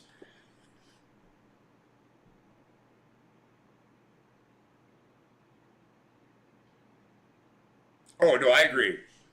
Wake and bake now. Don't panic is a very big thing for most growers to remember as a very valuable lesson. You know what I mean? Don't panic! It's going to be okay. And that was kind of the thing for me, even though I was a little stressed out about our approach to application yesterday using the products that we got from the bug lady. But then, you know, once it was done, I mean, I was like, oh, I'm feeling better about it now, thinking about shit and etc. Right? So, you know, not so bad really. You just gotta, like I always say, make educated, stupid decisions. Educated, stupid decisions.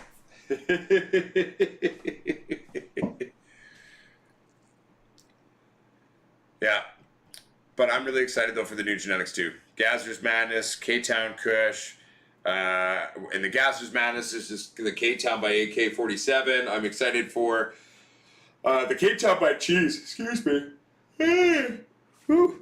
I'm really excited for the K-Town by Cheese. Very, very excited. What's up, Visible Farms? How you doing, my friend? What's crack-a-lackin' Pilgrim? Good to see you. I can't wait to see, though, this cheese. Because, one, I mean, even though I'm not really a fat man or a fatty man, and I mean, the original cheese was predominantly straight sat. There's a lot of cheeses out there that are like a 60-40 split now, which are good. They're just not quite as cheesy as the original. But I love the smell of cheese, man. Cannabis cheese is so good. It's just so funky and out there. And I'm so curious to see what happens when, and I'm pretty sure the cheese that Gazer's used was a 60-40 split cheese that he crossed with it. But I'm very curious to see which terpenes are prevalent, right? Like, are we going to have the cushy realities of the K-Town showing? Are we going to have the cheese realities coming out on the terp? Or are we going to have like a weird merging of the two worlds? And then if so, will that work? Or will it just be fucked? I don't know. But I'm very excited to see what it comes out like.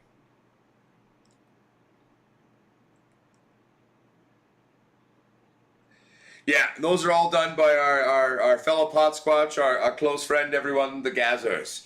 The Gazers out of New Zealand. Yes.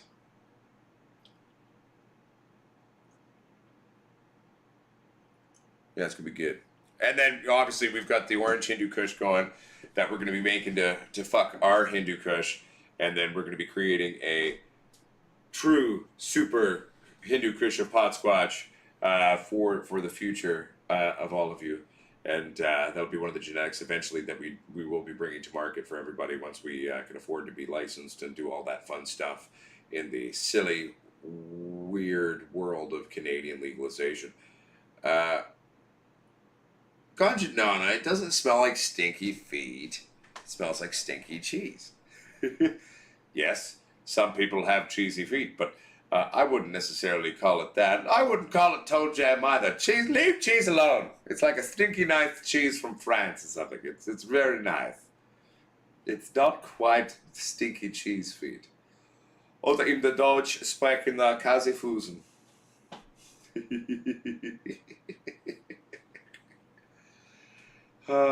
Sorry, everybody. I find myself quite amusing.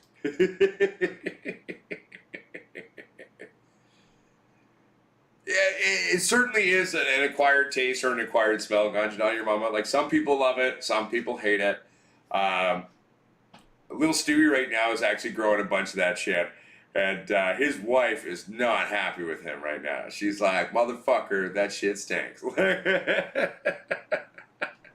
So, you know, little Stewie can attest to that right now. Mrs. Little Stewie right now is a little mad for growing the cheese in the house. Yo, what's up, Texas Squatch? How you doing, buddy? How's that broken toe healing?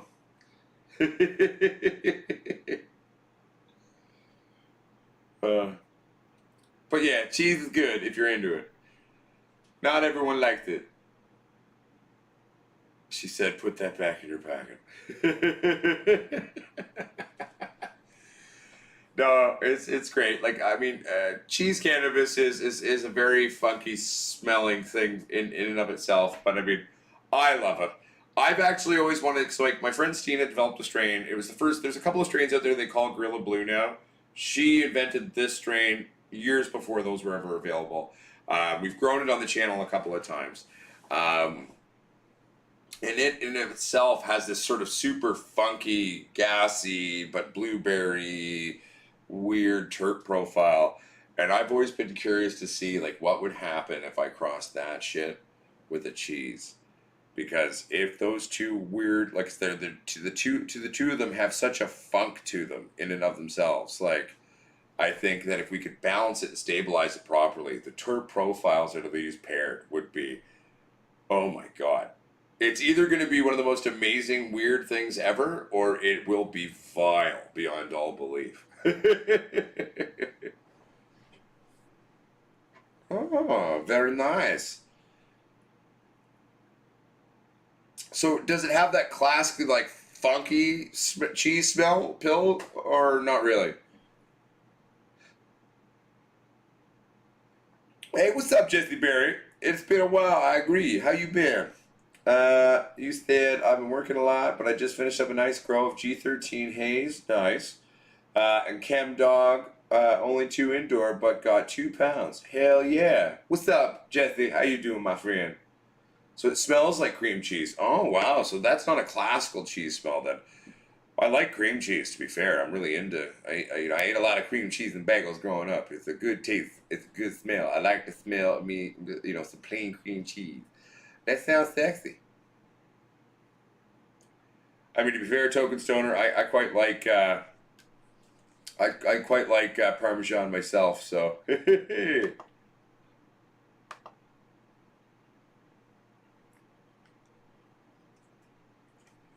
Ooh, blueberry cheesecake. See, that sounds like it could be really cool too.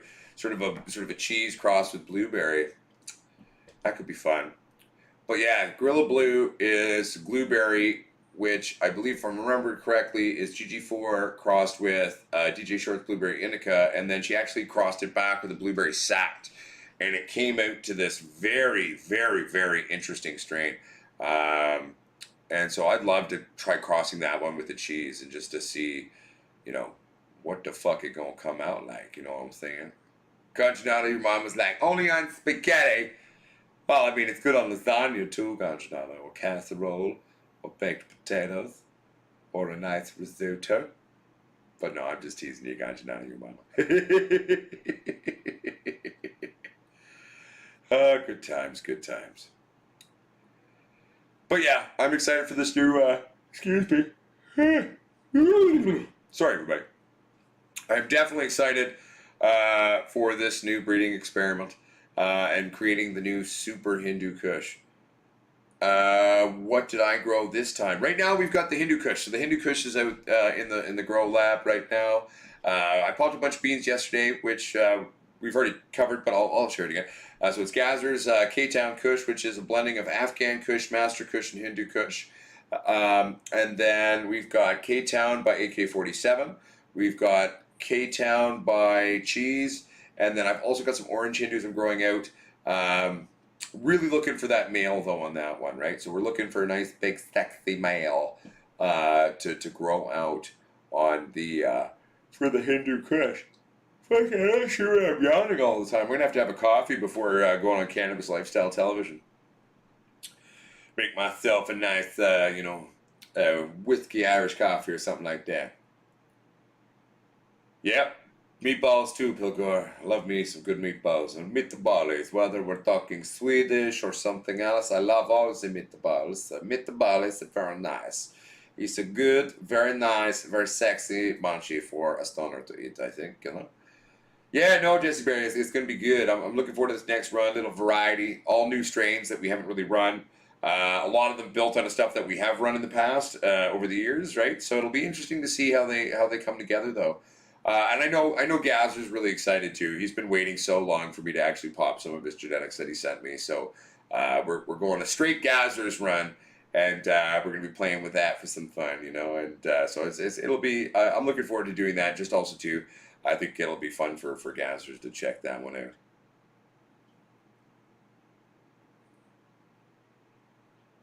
Oh, it's a strain? I thought you were talking about legitimate meatballs, Pilgrim.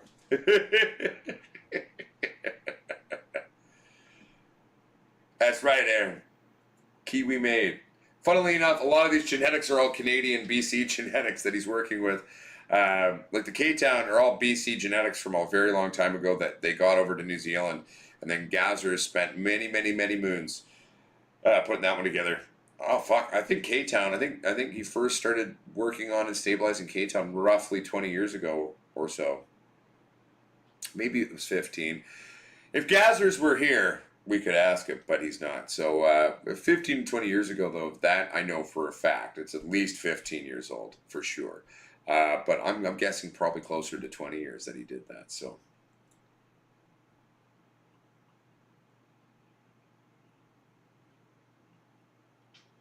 How do I keep track of all the names? It's just in my brain. Now, mind you, obviously I have lists and everything's written and everything's labeled too in terms of my genetics. But remembering weed strain names and all of that has never been an issue for me, even though I have hundreds upon hundreds of things in my catalog. It's funny because when it comes to weed, it's just like my brain just remembers names. My brain has zero issues remembering genetics and their names and their origin stories and their histories. Now, when it comes to people trying to remember their name, I'm fucked. Like 4 to 8 letter word that is your first name. I mean, I'm not wired that way. I struggle very much so with that. But, you know, there you go. I don't know if I'm Rain Man, but I am technically gifted learning to say with an IQ of 176. So I have a few neurons left that communicate properly.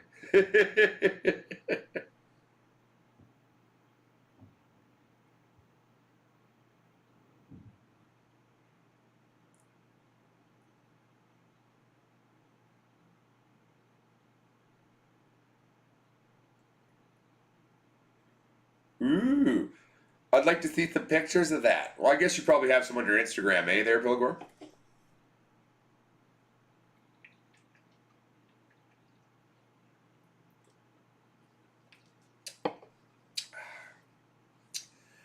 Oh, it's funny, Einstein. I actually, you know, I took the test of autism once, and it was funny the way I scored on it is, I scored the complete opposite of autism. So, like, I am differently wired. I'm non-neurotypical. They don't even have a word for what I am, really. Not currently, anyway. I mean, Ganja Nana Your Mama, it's not too bad right now. Like, I mean, there's only 40 of you. Like, there was a point in time in our shows, you know, years ago, there were shows where we get up to 120 to 140 people in these shows.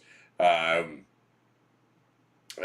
even then, I was able to kind of keep up with it, right? So these days, our shows aren't getting quite as big. So given that though, in general, like, I mean, you know, keeping up with 40 people's messages isn't too bad.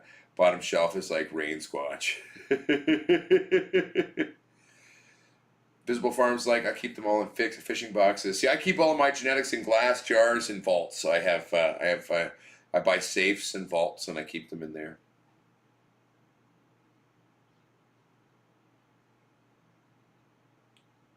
The word is smart and advanced. I mean, I often more describe it as a special kind of stupid, but but I also just find myself quite amusing as well. So, see, I don't ever keep anything in the original packaging. Now, mind you, almost none of my genetics are genetics that came from breeders that package things that way. Almost all the genetics I have come direct from breeders that I respect and work with, but not from people who are in the game of packaging things. And there are some things in my collection that are currently still in the packages, but they weren't originally my collection. They came into me from our friend Sean at Sasquatch Cannabis Smoke Co. They donated their genetic collection into ours. So I've kept all of theirs in the original breeder packs that had them, but pretty much the few things that I have in my collection that were at one point in time in breeders packs, I took out of them and put them in proper tempered triple thick glass jars for proper long-term storage. Okay, well, Jesse Berry, that's true. I should do that. I mean, it's I always felt weird about asking people to like my shit because I felt weird about it, but you're not wrong, especially with the war of YouTube at us. So if you're enjoying my video, everybody, please like and subscribe and ring the bell. Bing! Make sure you click all notifications. If you'd like to see more of my stupid ass talking around with shit and talking about shit, well, you know, like, subscribe, share with your friends, tell YouTube to go fucking suck a dick, you know. All of that shit will work. But, so please like and subscribe if you're into this, everybody. All right, sorry. And I'm not trying to, you're not wrong, my friend, by the way. I just always feel weird saying such things, and I just feel strange about it. Yeah, so Nicole Lenman, we're trying really hard to keep the times always the same. So on on the Wednesday show and the Sunday show, 3 p.m.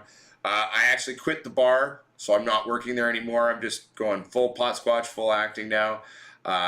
So yeah, it'll be easier for me to kind of stay on top of doing all that stuff and kind of having a regular schedule on both making the videos, doing the lives. I'm trying to be a little bit more disciplined in that. So trying to get back on that train of regularity.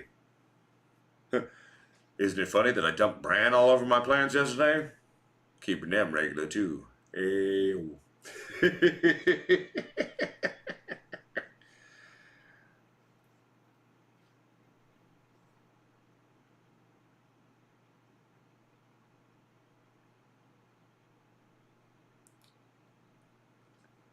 Beatboxes work. No, I know.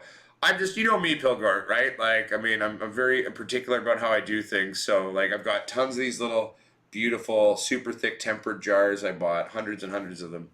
I also use those for my rosin. So typically, like, when I make a rosin, I typically make usually about 1/8 at a time. On a decent returning, press, it's usually about 15 to 17 grams to make a nice, sexy 1/8. And these jars perfectly fit 1/8 of rosin, so I typically will make the press, collect it, put it into the jar, and then I temper the jar.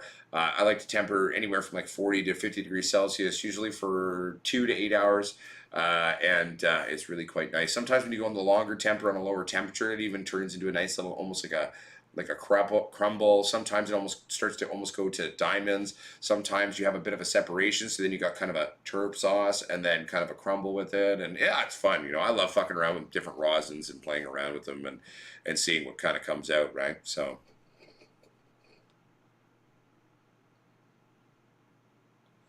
Oh, I've never had an issue with people watching me or watching my videos or watching me as I stream. I mean, I'm a professional actor, always have been. So that part I never struggled with.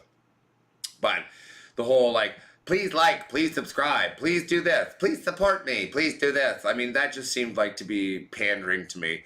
I always figured if people like it, they'll fucking watch it. I mean, to be fair, I'm at 23,400 plus subs. So it's like, I mean, it worked to a point, but you're not wrong. There's certain things I should probably do to kind of help perpetuate the growth of the channel and kind of get us out there, and I'm learning and I'm slowly coming to terms with it.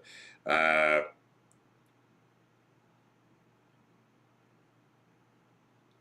don't disagree with you in general about tissue culture. I mean, it is also the main go-to for any large company in the cannabis space in Canada. Especially with the big companies, like tissue culture propagation is what they're into.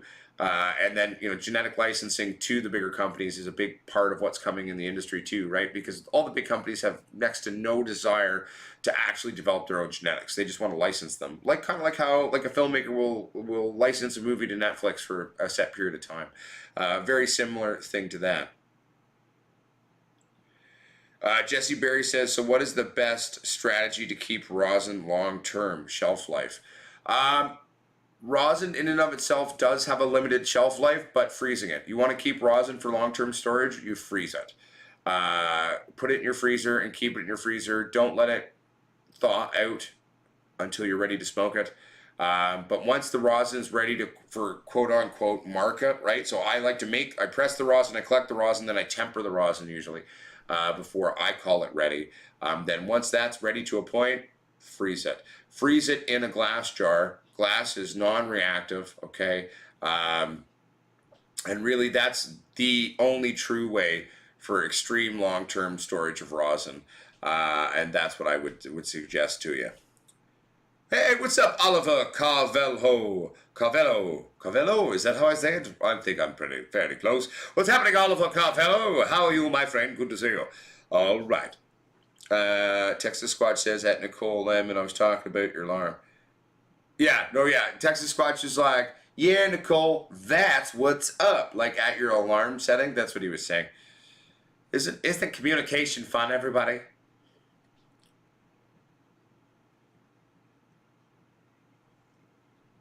Sarah Coppin says, "What's some great phenos to try? I figured I would do phenos in the next run." Well, I mean, Sarah Coppin, every single cannabis plant has a phenotype within its own genetic. Depending on the genetic you're growing, depending on how many times it's been stabilized and selectively had phenotypes removed from it, there could be only a few phenotypes left within the genetic code, or there could be a plethora of them. So, I mean, at the end of the day, every genetic's going to have its own sort of set of phenos. So really, there's not something I'm going to say to you like, oh, look for this pheno or that pheno. But what I will say is grow out enough seeds that you can witness a number of different phenotypes. I mean, so for example, like with my Sasquatch strain, the last time I ran it, I actually ran it on the channel. This is one of the earliest videos back in the day of this channel. Go back and watch it if you'd like. We had, in terms of phenos that came out on that one, there was what I had called the Dark Mama pheno, which had this sort of super sexy funkiness to it. We had an orange pheno. We had more of a lemon pheno. I'm trying to remember. I think there's one other pheno that we were kind of talking about there too. But the Dark Mama pheno was just a whole different reality in comparison to the rest of her sisters. They all were similar, but that Dark Mama pheno just had this funky special funk to her.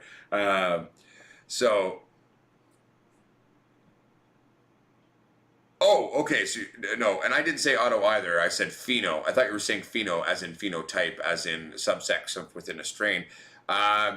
Really, I mean, I'm old school. So anything old school is what I'm really into. I'm an indica lover. I'm a Kush lover. Classic indicas to grow. Northern Lights. I've always been a big fan of Master Kush, Burmese Kush, Hindu Kush. Slightly newer Kush, but King's Kush is great as well.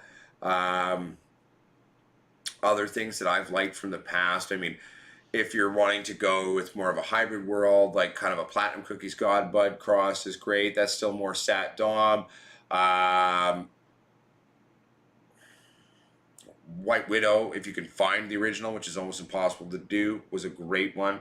White Rhino was great. Canadian White Russian, another great one. I'm a big fan of Granddaddy Purple. Love Granddaddy Purple. I love Purple Kush, Purple Power Plant, or just Power Plant on its own. Very good strains to play with. What were other things over the years that I've really loved growing?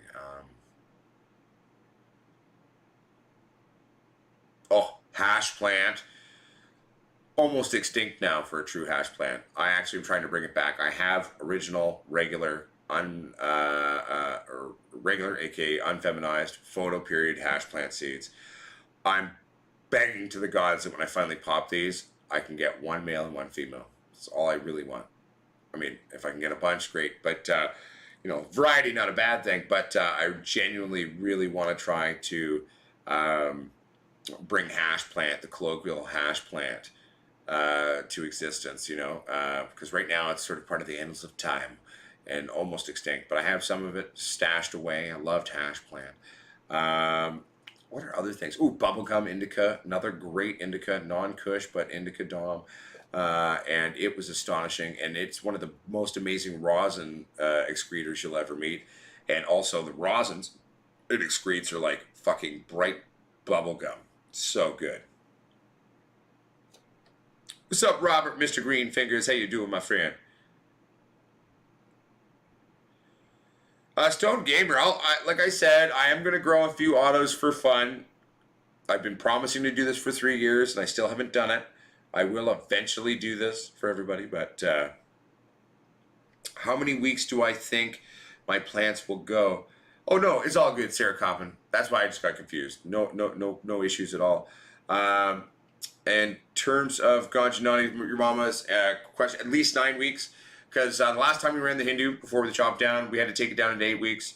And where it turned out fire and absolutely amazing. It was a bit of an earlier pick for me. I would have loved to see it go that run to at least 9. So I'm thinking at least 9. could be longer, but we will play that by ear and take a look as to what our trikes are looking like, and obviously play that out. Yeah, Sarah Coppin, hash plant, like a true hash plant, is one of the most divine smelling and tasting cannabises that's unlike anything really. It's very much its own thing, and I love it. Hey, what's up, Charles Howell? Hey, we'll get down to Texas to shoot the show the second we can. I've got to come up with $100,000 before we can come down to Texas to shoot, though. So working on that one. Hey, no worries, Oliver Carvelho. I'm happy to help, and I'm glad my randomosity has helped you on your journey of self exploration of cannabis.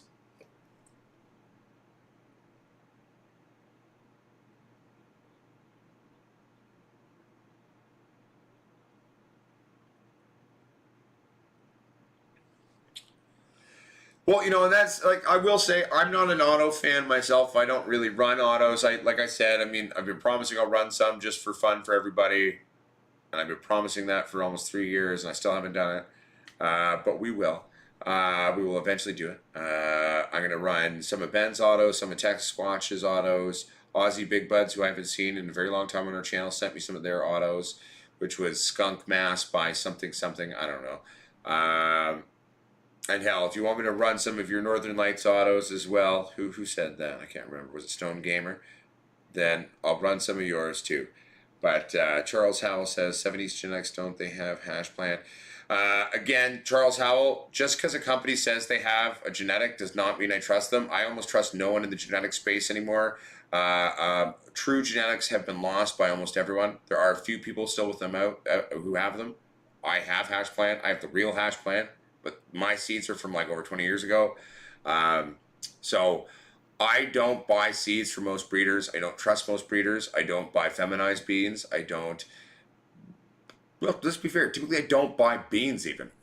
Most of the genetics that I possess have come into my possession, well, because I am who I am and people give them to me. You know, I'm on a mission to bring true genetics back, to bring regular genetics back, and to re-educate and encourage people to abandon feminization as the staple of the genetic industry. So yeah, I don't trust almost anyone out there. Plus, at the end of the day, yeah, I'm a curmudgeon. I'm a purist, and maybe I'm old-fashioned, right? But that's part of why I'm going to be able to bring these genetics back for people in a way that no one else can. And that's why our company's doing what we're going to be doing in terms of the genetic scope and the genetic world for the people around the world, basically. So, I mean, you know what I'm saying? Robert, Mr. Greenfingers, Thomas, you running people's gear? I don't know what you mean by that. If you mean by lights, I'm running my own lighting system. We are a lighting brand. We've been on market for over 2 years. I have... you know, if you mean other fellow growers, then yes. I mean, right now, all the genetics we popped yesterday are one of the members in our organization, in our community, Gazzers out of New Zealand. We're going to be running a bunch of his stuff. So I'm going to be running Gazzers, K-Town Kush, then his K-Town Kush by Cheese, his K-Town Kush by AK-47, as well as the Orange Hindu Kush that he has made more beans out of an Orange Hindu Kush that came out of India. But I'm not 100% sure what you mean by that, but... yes, if you ask a question or give me a little bit more clarity as to what you mean by gear, then I can tell you what I mean, or yes or no. Beans. Yes, but they're usually people that I know, not random people, right? But it's not that I'm opposed to it either, by the way. Like, you know, for me, especially after this Hindu Kush run being done, I'm going to have a good supply of my medical cannabis that I know I really, really like. So I'll be a little bit more open to playing around with other people's stuff as well. You know, I am very excited to finally get a chance to run a bunch of Gazzers genetics. He has been chomping at the bit patiently, waiting for me to actually do it. I've been telling him for a long time I will, and we are finally doing it. I popped 37 of those beans yesterday, so... Robert, Mr. Greenfingers, Thomas, that's awesome, you answered. Oh yeah, no, I tried my best to read everybody's comments and answer everybody's stuff or respond to everything, Robert, Mr. Greenfingers, my friend. I do my darndest anyway. Sometimes I miss shit, but to be fair, 40 people is not that many people. Like, there was a point in time back in the hood days of this channel where we'd have 100 to 150 people talking, and even then I could usually fairly keep up fairly well, but I do my darndest. We're one of the only YouTubes really that actually are genuinely engaging with everyone's comments and talking and hanging out, and that's just part of what these live streams are for me personally. It's a fun hangout and a chance for us all to get to know each other and a bit better and all that.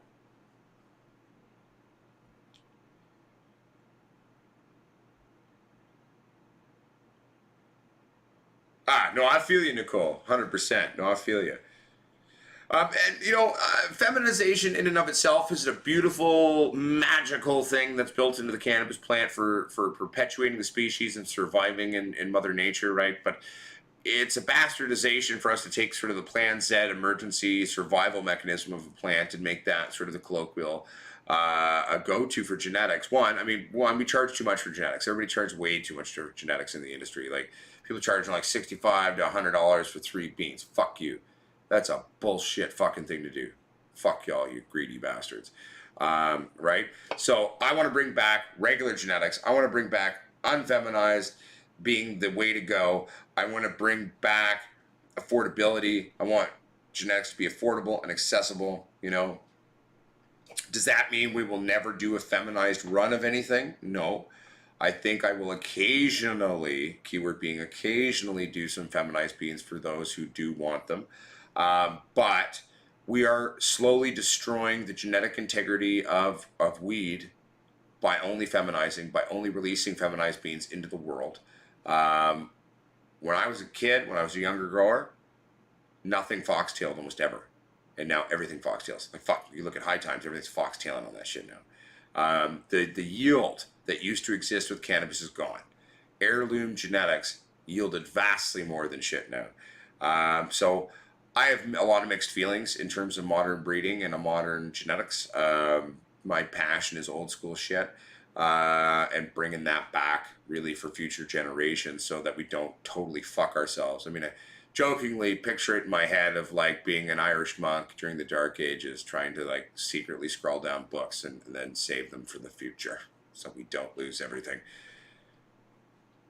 Nice. How's the cleanup going, Roman Reckless?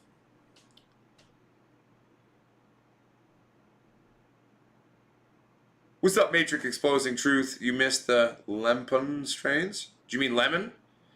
I've got a beautiful lemon Thai old school strain in my genetics. I was actually kind of playing with that one coming up. I might, after the next couple run or two, maybe break out some of that lemon Thai and see if I can not only get some of that going, but then breed it to get some fresher beans of it. Well,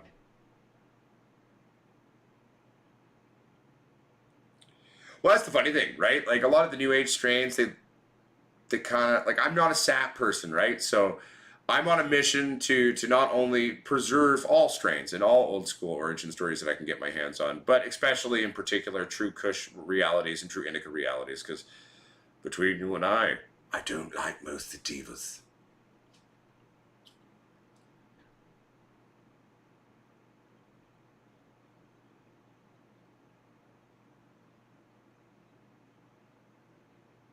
Nice, Roman. And again, once in a blue moon doing feminization is fine, but compounding feminization the way that's been going on for the last 15 or 20 years is just destroying in general genetics, right? So, Yeah, no, I definitely do know. But hey, awesome. I'm really stoked for you, buddy.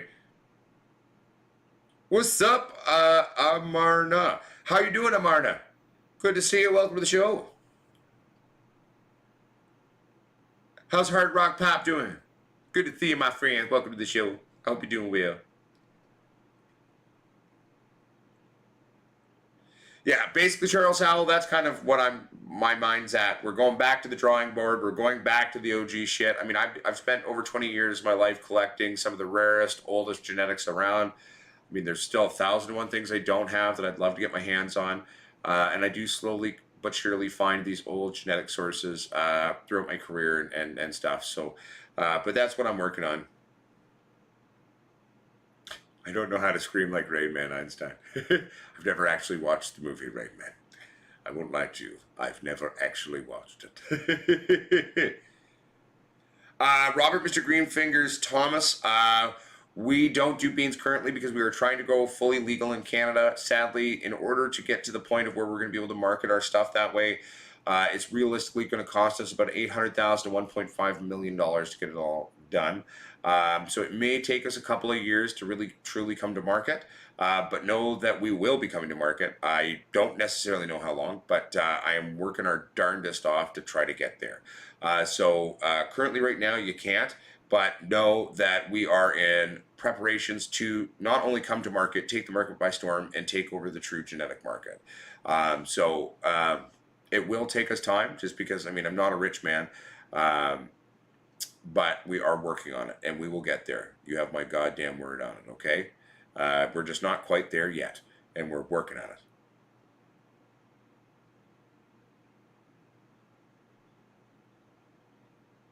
Trust me, the second we actually have things on market, rest assured, I'll let you all know. Trust me.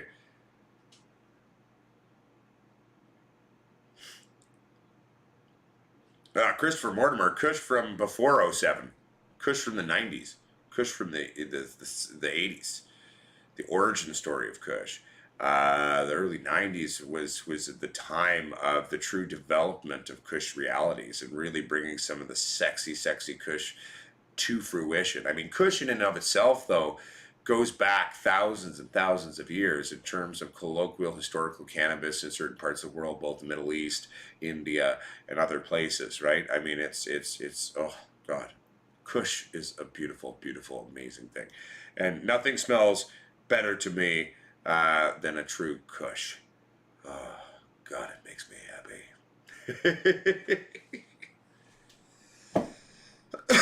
I smell popcorn. I think my wife's made popcorn upstairs. I'm pretty sure I can smell it. I think she made popcorn. Sorry, blind and deaf, but the nose of a drug dog, everybody.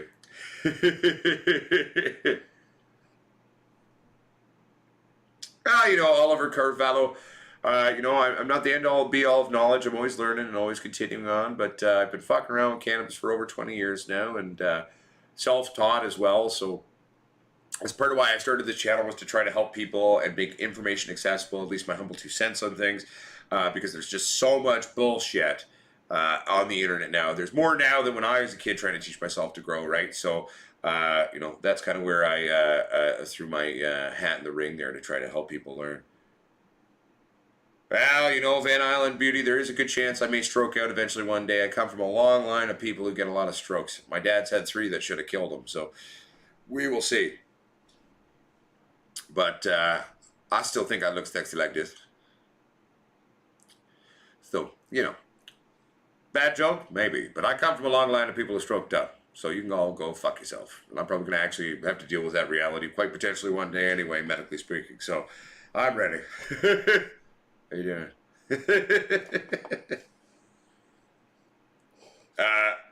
There's only one light brand to use as far as I'm concerned, Robert. And it's our lighting brand. Of course I would say that, but they're actually quite legitimate.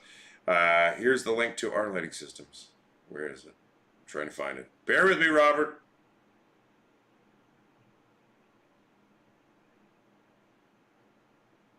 Oh, son of a bitch. Where is it? There it is. The only light brand you'll ever need again, Robert, Mr. Green Figures Thomas. Wait, then my humble 2 cents.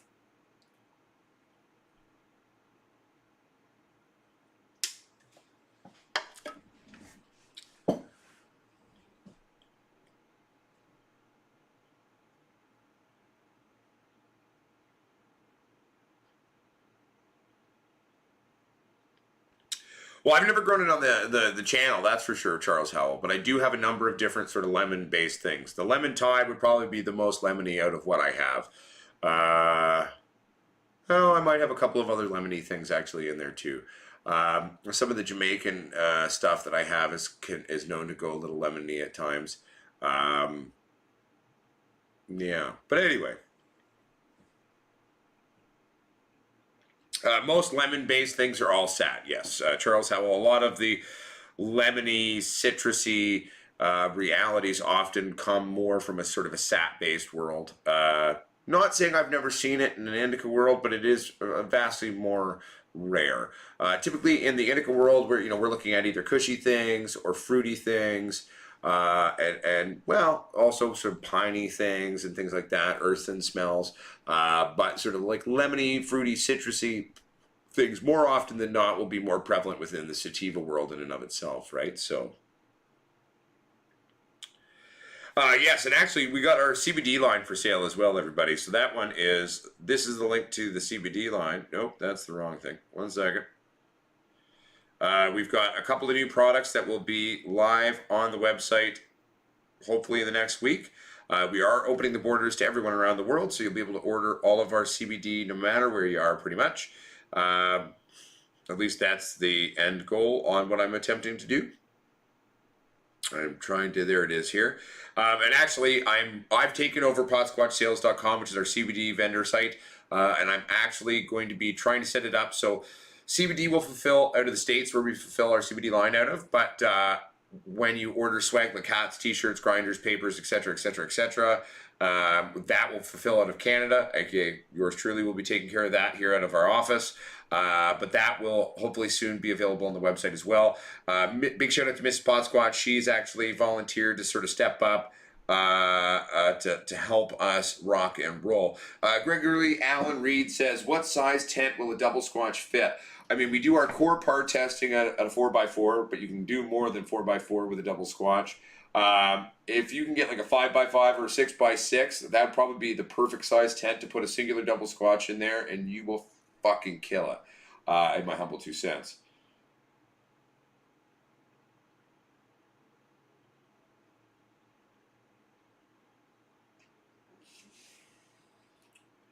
I mean, there are some Jamaican strains that are indica doms, but a majority of Jamaican strains are sat. I'm pretty sure most of the Jamaican strains that I have on hand are all quite satty in terms of their realities.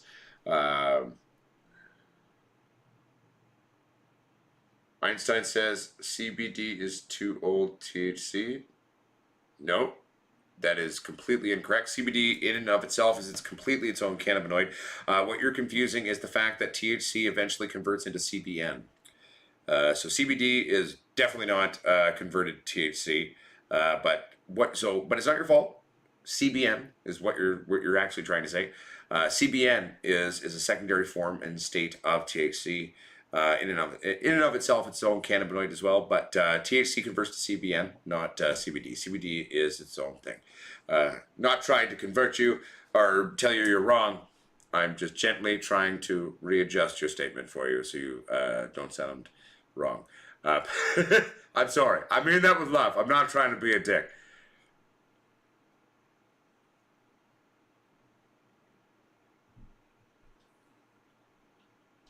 Oh, well, that's amazing, Jesse Barry, and I'm very, very happy that you're doing so well. I am humbled for your kind words, and I'm glad I was able to help. A big part of what I do is really genuinely giving a shit about trying to help everybody at home, and I won't lie to you, it's fucking really exciting and satisfying to watch people at home doing really well and being successful and just being happy and stoned as fuck, fighting cancer, helping themselves medically, helping their loved ones, doing all different things, or just having a good time. Oh, I also love molasses, Sarah Coppin.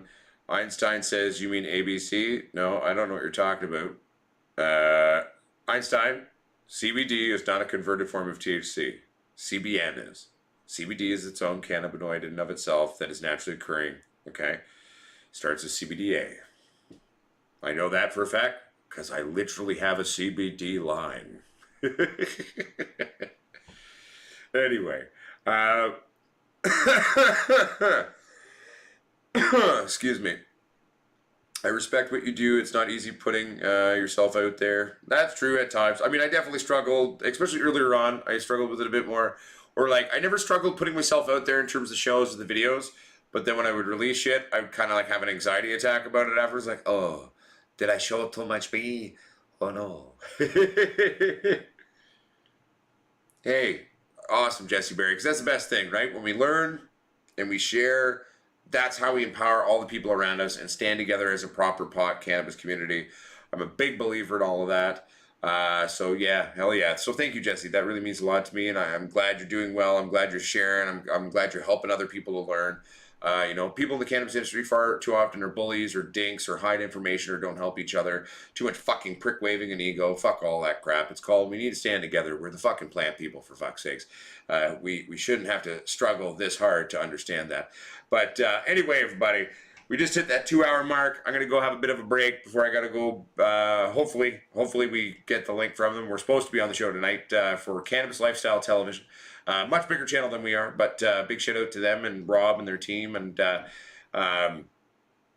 yeah, so tune in for that. That'll be in roughly an hour and 59 minutes. I've got a feeling they're probably gonna start their show, and they'll bring me on later into the show. So I'll probably just be sitting here quietly having a beer waiting to come on the show. I believe they've asked me to do roughly a 20-minute spot. To my understanding, we're going to be talking about sort of the persecution of cannabis-related YouTube channels, the petition, Susan, etc., and standing up and fighting for our rights to exist and to fight the censorship of cannabis-related content on social media platforms. So check that out. Uncle Potsquatch going to be there and have a good time, you know. So anyway, everybody, I love you. Thanks for tuning in. It's been a wonderful show. I really enjoyed, as I always do, hanging out with y'all.